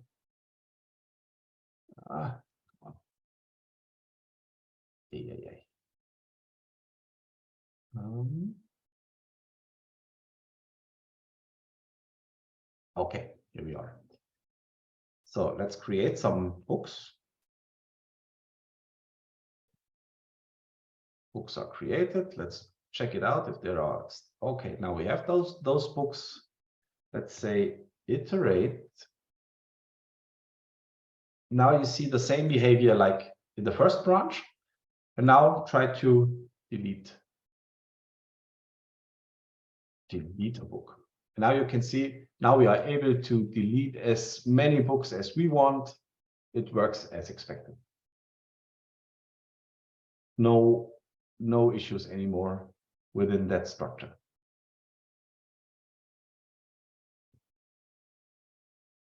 Try it out yourself. It works really, really great. And it could be also a solution for your project. Okay, questions. Let me just check the chat. How to use lazy collections? We already answered this. Here is the super. Yeah.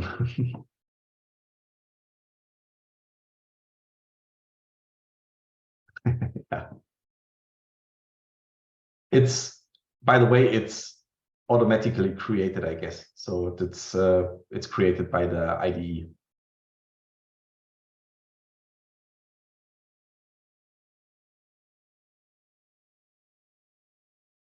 Okay, no further questions. Let's move on. There are some additional topics I promised you, and let's go and talk about the three different customizers which comes with MicroStream. There are, to be honest, I did not use that customizers a lot because it's not necessary for me to use them. But you have to know that there are some possibilities. And I prepared a presentation also for that. Just to summarize a few things. So as I said,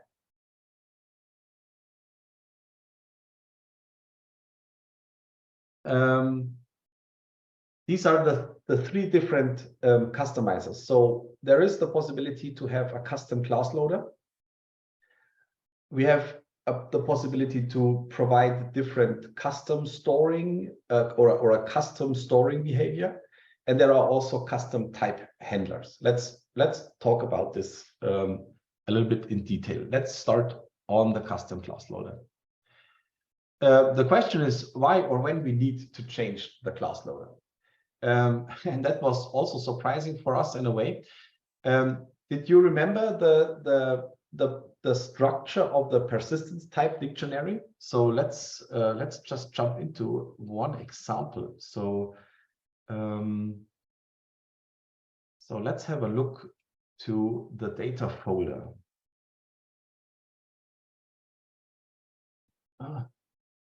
Let's do this. Open with text editor. No, they will not. There is one question about serial version UID. Most of the time we use the UUID, but only as a string. So we use just the string as a possible identifier if there is no other identifier available. Most of the time we use stuff like the email address or a lot of business identifiers. And in some rare cases, when it's needed to have a synthetical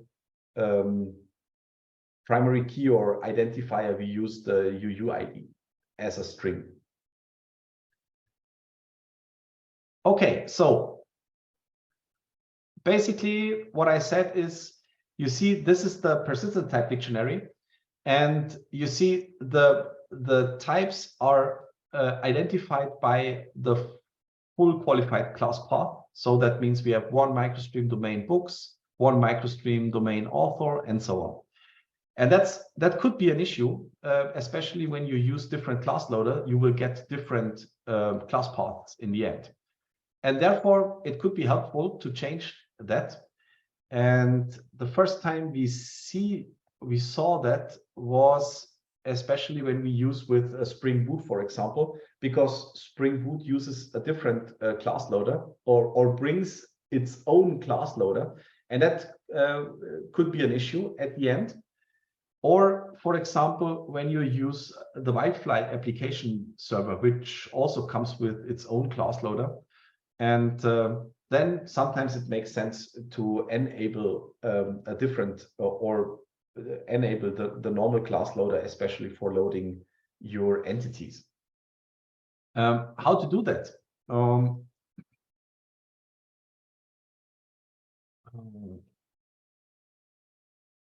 I also prepared a small example project for you, and this is really nothing special. You will find, you can see these projects are not part of the GitHub repository, but because it's not necessary, the exactly same code is available within our documentation. And therefore, I didn't provide those projects, but you can see the basic way to create your own or to define your own class loader is this way. So that means this enables you to define your own class loader for different tenants or for different types of objects, for example. It's not that complicated. Whenever you need a special class loader, you will be able to define that in that way. Let me just check if there is some more information within the presentation. Yeah, as I said, that's the example.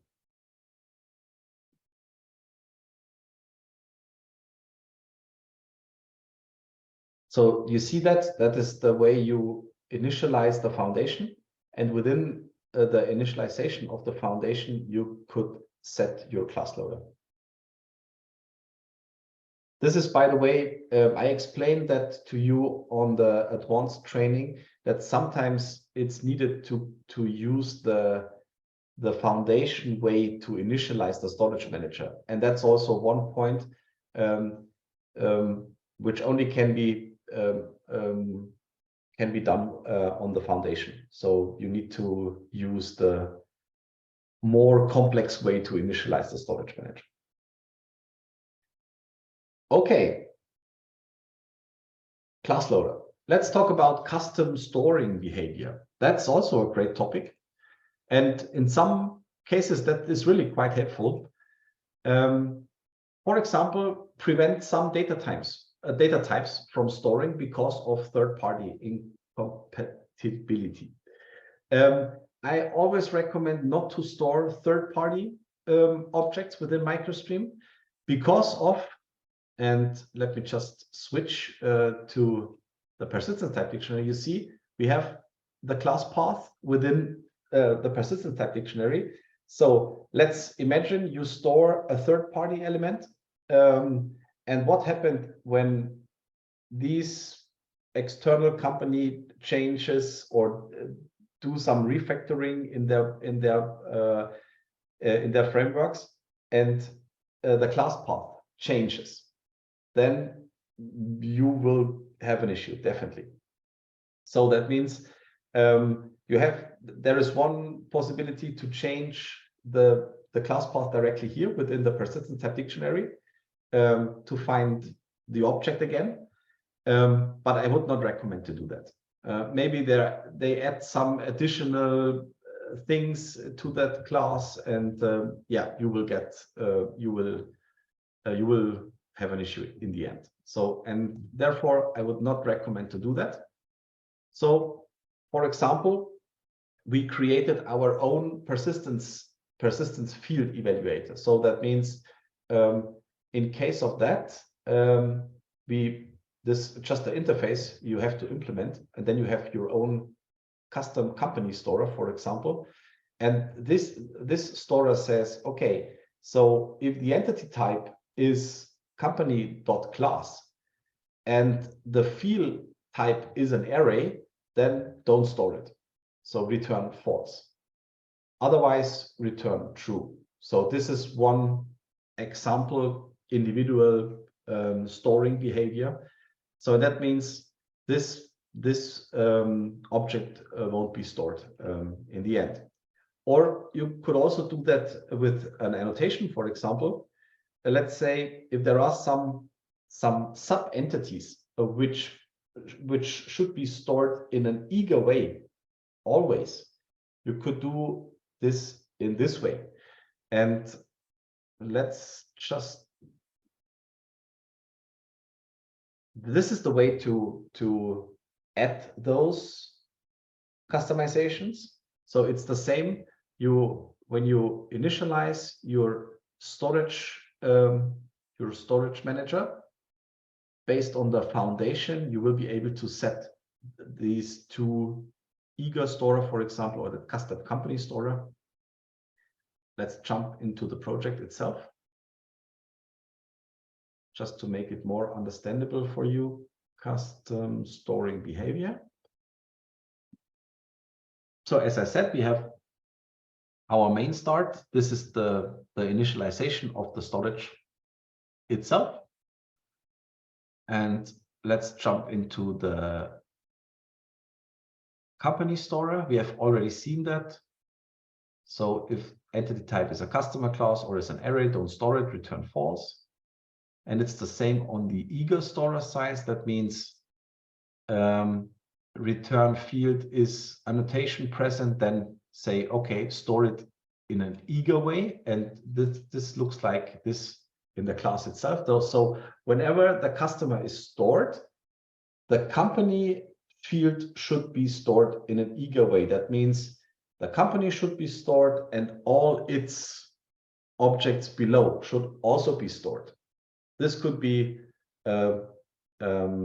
this could help, especially in that case. And it could be quite helpful to have this in that way. Okay, any questions? Yeah, you are right. Not class path, I mean package. Yeah, you are right.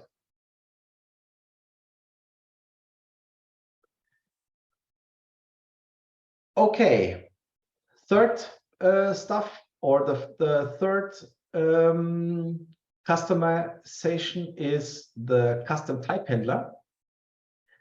And this could also be interesting for you. And there is one example, or let's switch back to the presentation. Custom type handler, especially when to use it. In some parts, you will getting a much better performance by avoiding references. Let's say we want to store a lot of instance or time, local date times, for example. And when I say we want to store a lot, then in some parts it becomes difficult because we have a lot of references. So let's say this is the example. So we have a time slot entity with some local dates in it, or instance. That doesn't matter. Every time when you store an object like this, you will get this at the end. So we have one time slot entity, and every entity refers to different references to a from and a to, and maybe many more references. And that leads to a huge amount of references, which can influences the performance of MicroStream, or can increase the RAM within your project. And therefore, there is a possibility to create a custom type handler, especially for the time slot entity.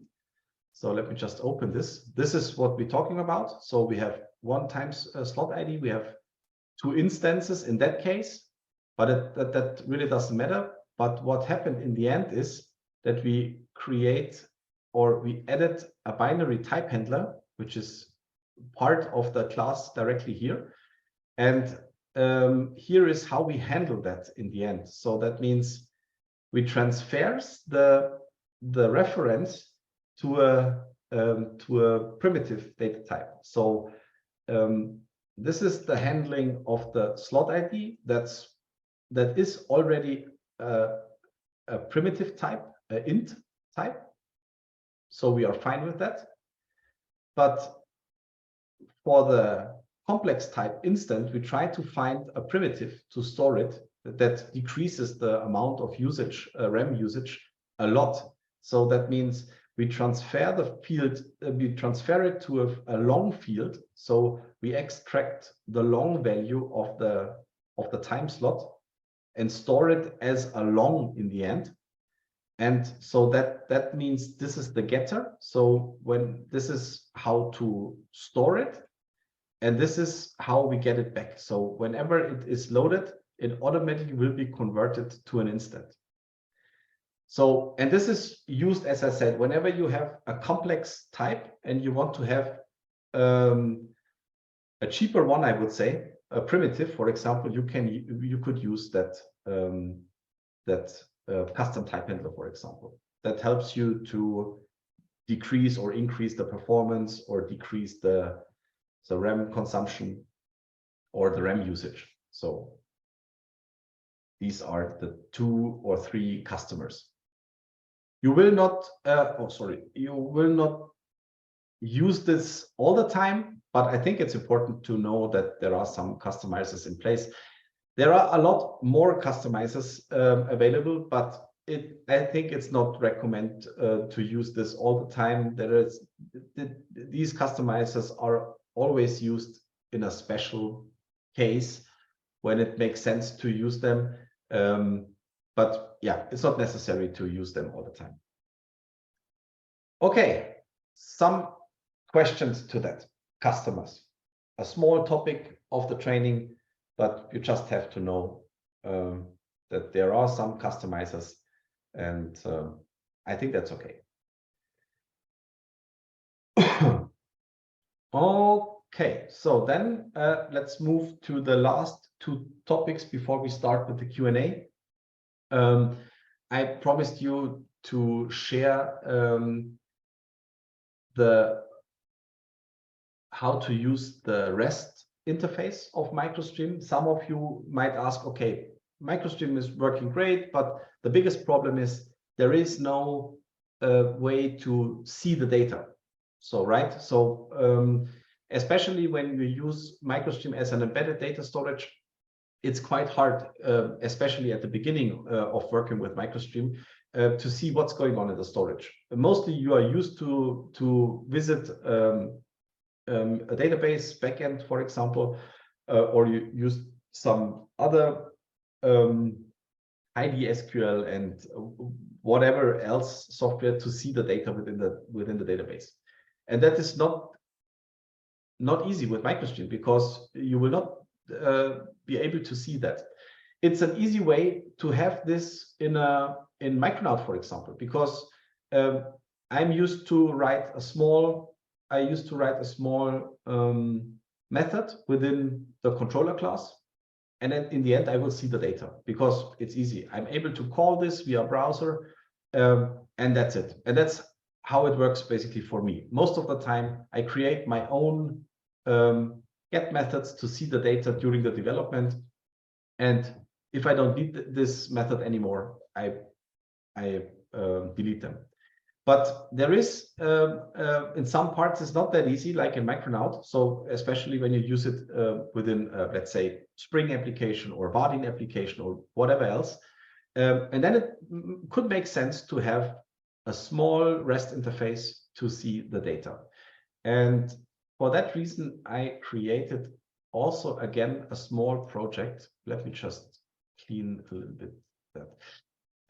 It is called client UI. Let me just share this with you. And as I said at the beginning of the training, there is one problem. I'm not able to access the UI, but oh,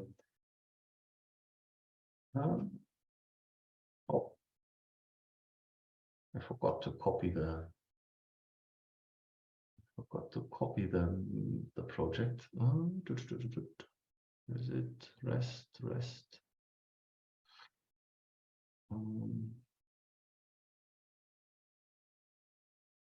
Yeah. Let's provide a client GUI. Here it is. Okay. So that is the link to the project.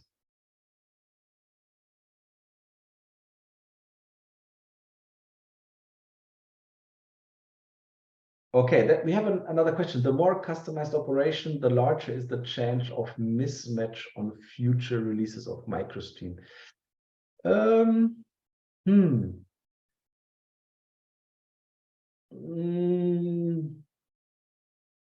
Maybe, but yeah, not necessarily. So might be possible or not. So hard to say that. But yeah, as I said, I created that many products in the past based on MicroStream, and most of the time I didn't use those customizers. But it's nice to know that they are in place, and in some edge cases it could be helpful to have them. Yeah, but not on the normal day, so not on the normal way to use MicroStream. Okay, so that's the project of the client UI. You will also find an explanation of using the REST interface directly in the documentation. Let me just share this with you. So there is one element which is called REST interface. And so you have to be careful. This is only for development purpose. That's not for production. So only to see the data during the development. The first step is to set up the REST connection. You have to add the REST service. This is a Spark REST interface. Just add the dependency and also add the SLF4J dependency, which is needed. And the only thing you have to do is just add these 2 lines of code. I already did this on the project itself. So let me just jump in the DB class. Here we are. So you see there are two lines of code to enable that REST interface. And as I said, it's only for development. There is no security in place. There is no authentication or stuff like that. It's a pure REST interface. Okay, next step is when we have activated the REST interface, there are possibilities to configure that. But let's move on to the client UI. So the client UI, which is available here in version 8, you have to download it. I already did this. So let me just share this with you. So where is it? Is it this? Give it just a second to try to find it. But it's not really important to show that. So here it is. So I already downloaded it. And let me just start it. Let's call it, you just have to start the client UI. And that enables you to connect with a running application. So that means, I no longer need this. So you have to start the application here.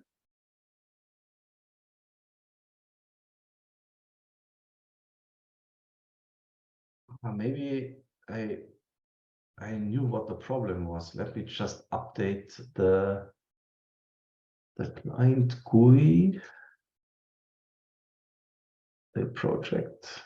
Maybe this was the problem, because messages on the console were the same. So maybe that helps. Run as Java application. Oh, it looks great. So, really great. Okay, so let's move on. Within the documentation, now we will be able to call the application with localhost 8888. This is the port which is the default port of the application. So that means the client UI is up and running now. The Micronaut application or the application itself is also up and running. So now let's try to connect to that application, and this is predefined. And when we now, we have to call it first. So because the database has to be initialized, so let's call 8080 books create. Now the storage manager is up and running, and now we should be able to access. Where is it? So, okay, try it again. Let's connect it, and now you can see this is the storage which is running on your application, and I already called the books.create method, and now you could go through your books and see the book elements within your application. So let me summarize that a little bit. So you have to enable the REST interface of MicroStream. That's the first step.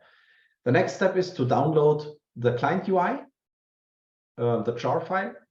Just start it with Java -jar and then the path to the file itself.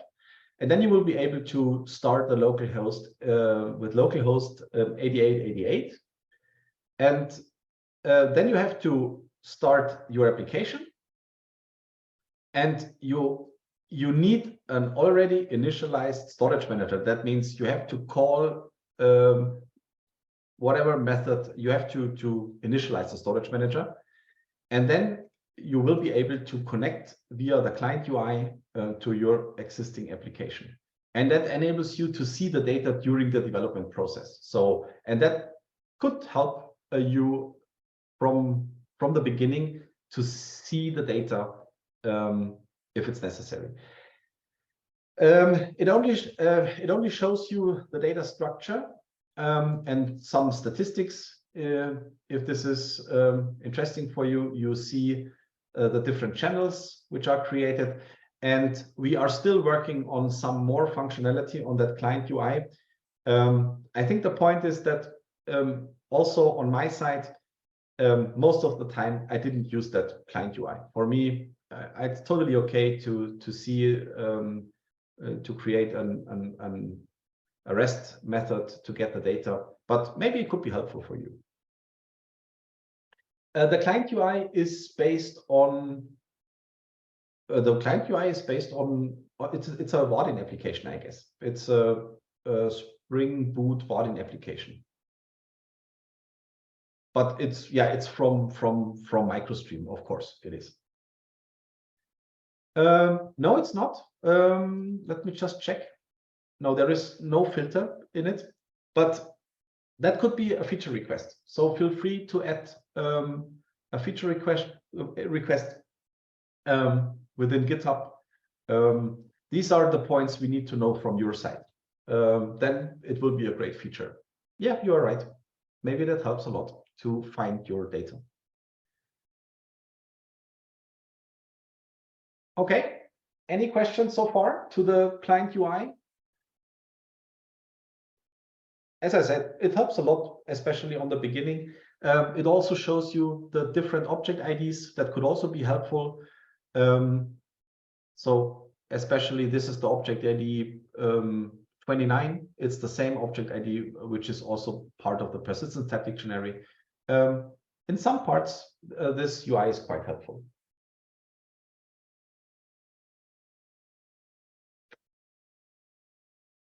I'm wondering if the memory usage is doubled when I'm using the client UI. Yes, it is, because you run one application, and the objects of that applications are within the RAM, and if you load the data, it doubles your RAM, of course, because the data is also available here. So it is doubled. That's right.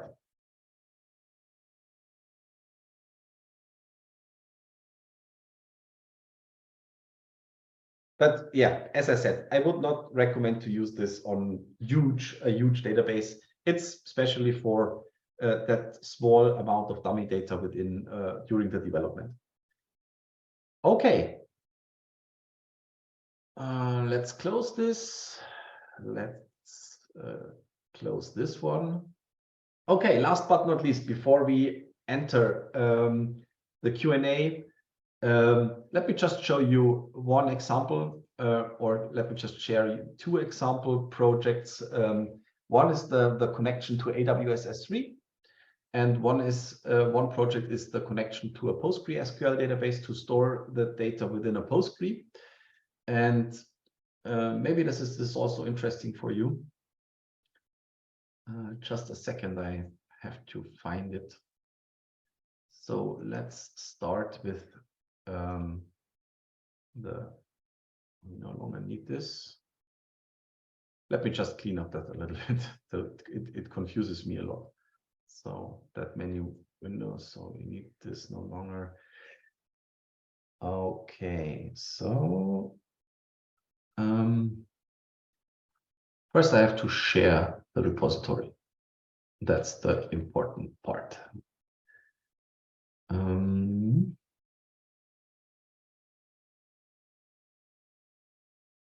Here it is. So that's the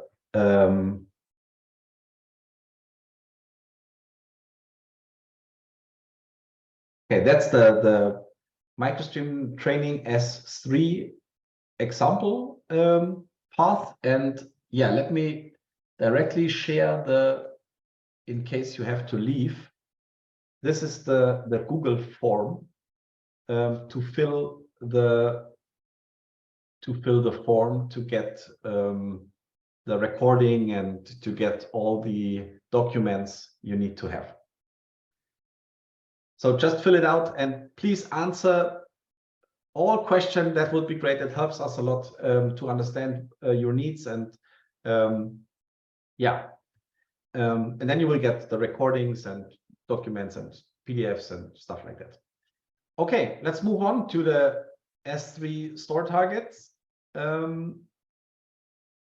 It's, oh, come on. The person has no defined data source. Okay, don't need that. Cancel. We don't need that. Stop. Whatever you're doing, stop it. Okay. We don't need this. Okay. I don't know why my mouse pointer does that circle stuff here, but okay. Okay, this is a real basic project. As always, nothing special in it. We have author and books, and we have a controller class, as always. What is different? It's the way how we initialize the storage manager. And in that special case, that's the same. This is also the same. And the only thing we have is we use a MicroStream XML file, but let's have a short look into that. There are some more informations in it. So that means we have the credential type, we have the access key, we have a secret access key, and we have the region within the property file. And that's all you need. I think there is nothing else special in it. So let me just share you my S3 bucket. Just do a refresh. Okay. just a second. I have to delete the already existing objects. Okay, here we are. So this is my S3 bucket, and you can see it's empty at the moment. I called it MicroStream Store Demo, and I defined the bucket name directly here. This is the storage directory. It's the same name like the bucket name. I used the channel count of 4 in that for no reason, just to have it in. And now let's start the application.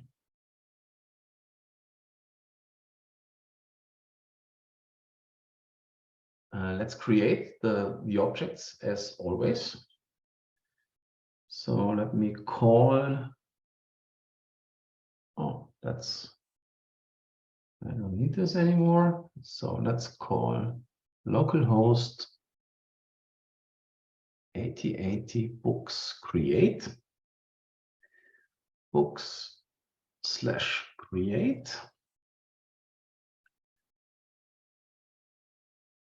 Oh, what happened there? So there is one error.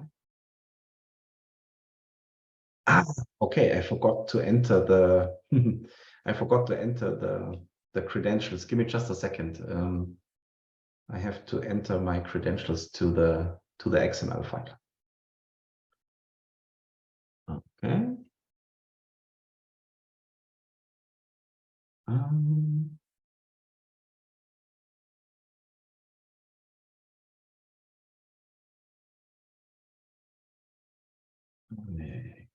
So this is the access key, and then we have another key. Okay.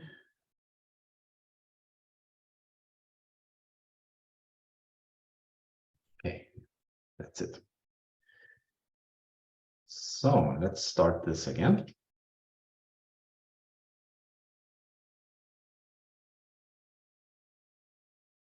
And now let's call the create method again.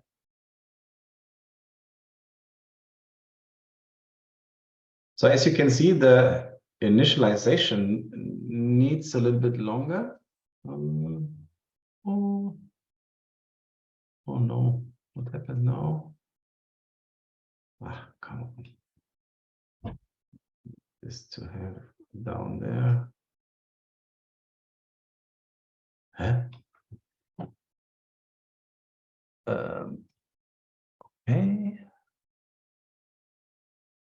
How did I change this now? So, okay, doesn't matter. So we will find this. So, okay, books are created, and let's try if we are able to load this. Here are the books. Let's have a look to the S3 bucket, and it looks like the same like on when you use a normal it looks the same than the files on the hard disk, I would say. Most of our customers uses an S3 bucket, but not for storing the data. Especially when you have a lot amount of lazy loading data, you will need to load the data all the time from an AWS from the bucket, and that the performance is increased. Not increased, is decreased for sure, because you have to send the data from a remote server. But most of the time, people uses, for example, or our customer uses a persistent volume to store the data, and they create data snapshots or backups directly on an AWS S3 bucket, for example. So that means the snapshot of the data stays on AWS, and but the storage we're working on are directly in a persistent volume, for example, because it's much faster than transferring the data all the time to the remote bucket. Yes, you are right. So let's use the reset. No, it's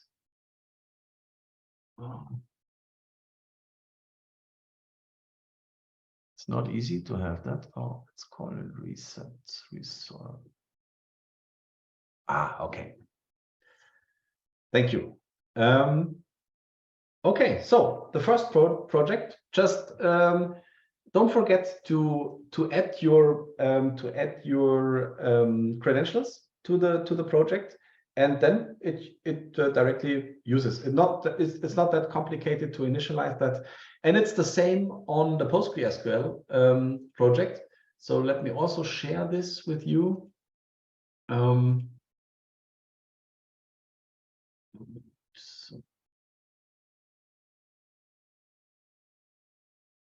Store targets.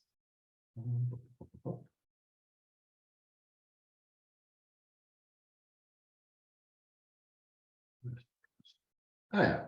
Okay. Oh, it is a MariaDB. Sorry for that, but yeah, it's totally the same. So let me just share this with you. And it's basically the same project. There are some slightly different. There is different slight differences within the DB class, but the project is mostly the same. Okay, so let's jump back to the first slide of today's training. So we talked a lot about warm-up project. So we summarized some topics from the Advanced 1 and Fundamentals training. We talked about configurations, using channels, why to use channels. We talked about channel migration. We talked about housekeeping and when to use it and why to and how to use it and what is the purpose for that housekeeping. I've showed you the REST interface and how to access data via the client UI, just to see the data during the development process. Then we talked about concurrency. That was, in my opinion, a huge main topic of that training, because it's important to know how to handle data in a concurrent way, especially with MicroStream. That's important.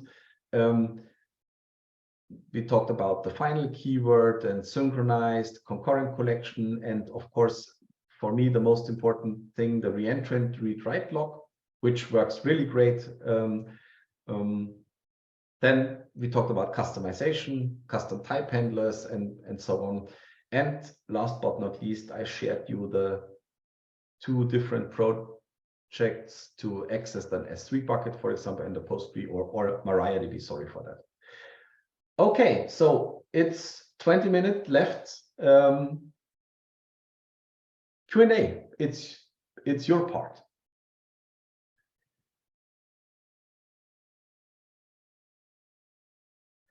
Okay, the point is that I'm used to use Eclipse basically, or Rapid Clips within all of our projects mostly, and yeah, I'm used to use it, but it will also work on pure Eclipse or any other IDE. That is not that doesn't matter really.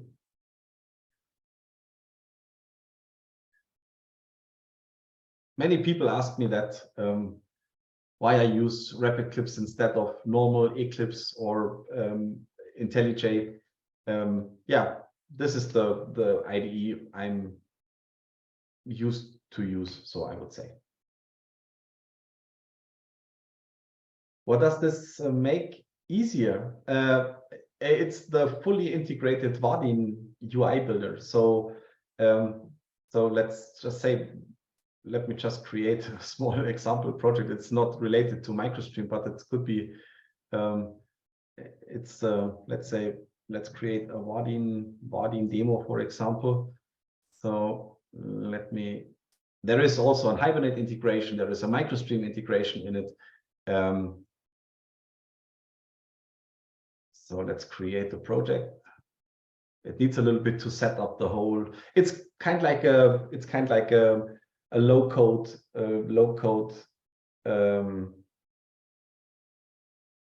development IDE, but it lets you customize everything. So in most of the low code solution, you are not able to change stuff. And in this, so now you will be able to edit the home view. So when you open it the very first time, it needs a little bit, but you have a UI builder where you can add buttons and text fields and stuff like that. And in the end, you will be able to launch this.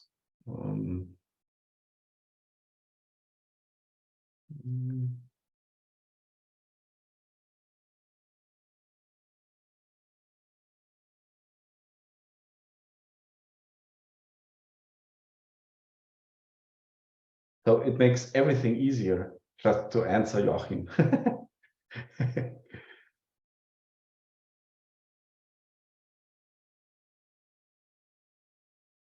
So as I said, it needs a little bit when it starts the first time, but after that, it's quite fast.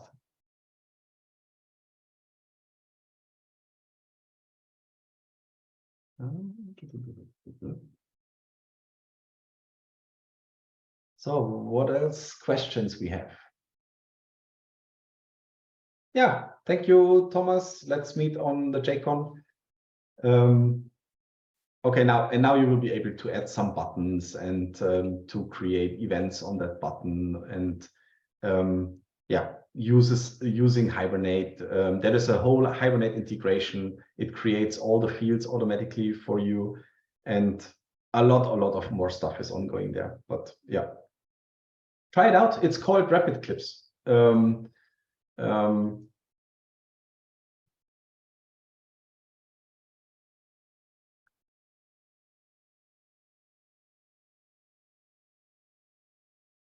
Okay, so we have another question. Performance differences. Store, lazy store, root for each. Okay. Versus store, root my objects. Okay, that's a great question. So the differences between is, let's save this. Let's move to the warm-up project. I think we're talking about this situation here. So we create a lazy store and we mark the object as has to be stored. And then we say lazy store.commit. We will also be able to do things. We could do this also in this way. So let's say db.storemanager.store, and let's say b. That's also possible.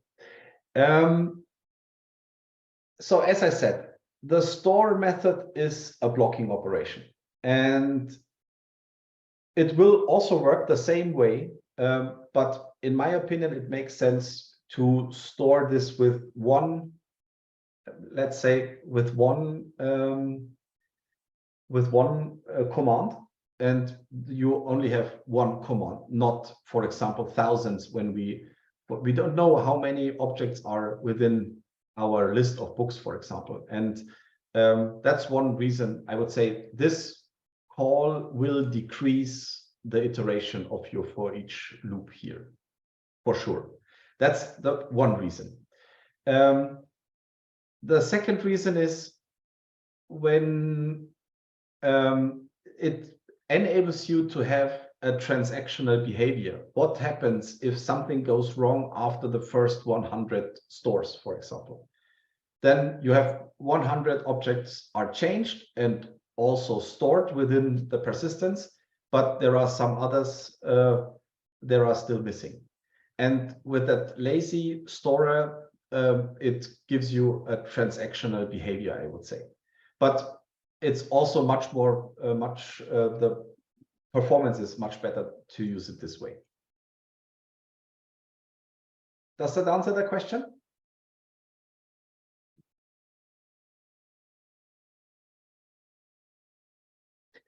Okay, another question, how to integrate in Kubernetes in-house? Which storage would you use? We use Kubernetes a lot on every microservice and so on. Mostly we use persistent volumes as the basic storage of MicroStream. And we mostly use binary file storages like S3 bucket or on Google, for example, to write the backups there. So there is one backup possibility which is called like a Miro. So whenever you write to the normal storage, it creates automatically the same store on a Miro. And there is a possibility to say, okay, let's use the persistent volume for the main storage and write the Miro to S3 bucket, for example. And that is mostly what we do. So because especially for disaster recovering and stuff like that, you will need the backup on a different system but mostly for the primary storage, most of the time we use the persistent volume on Kubernetes. Thank you very much. Nice training. Thank you also. Okay, some more questions.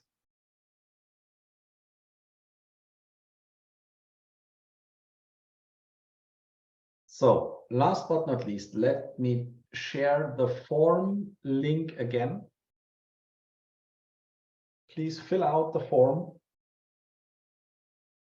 as good as you can.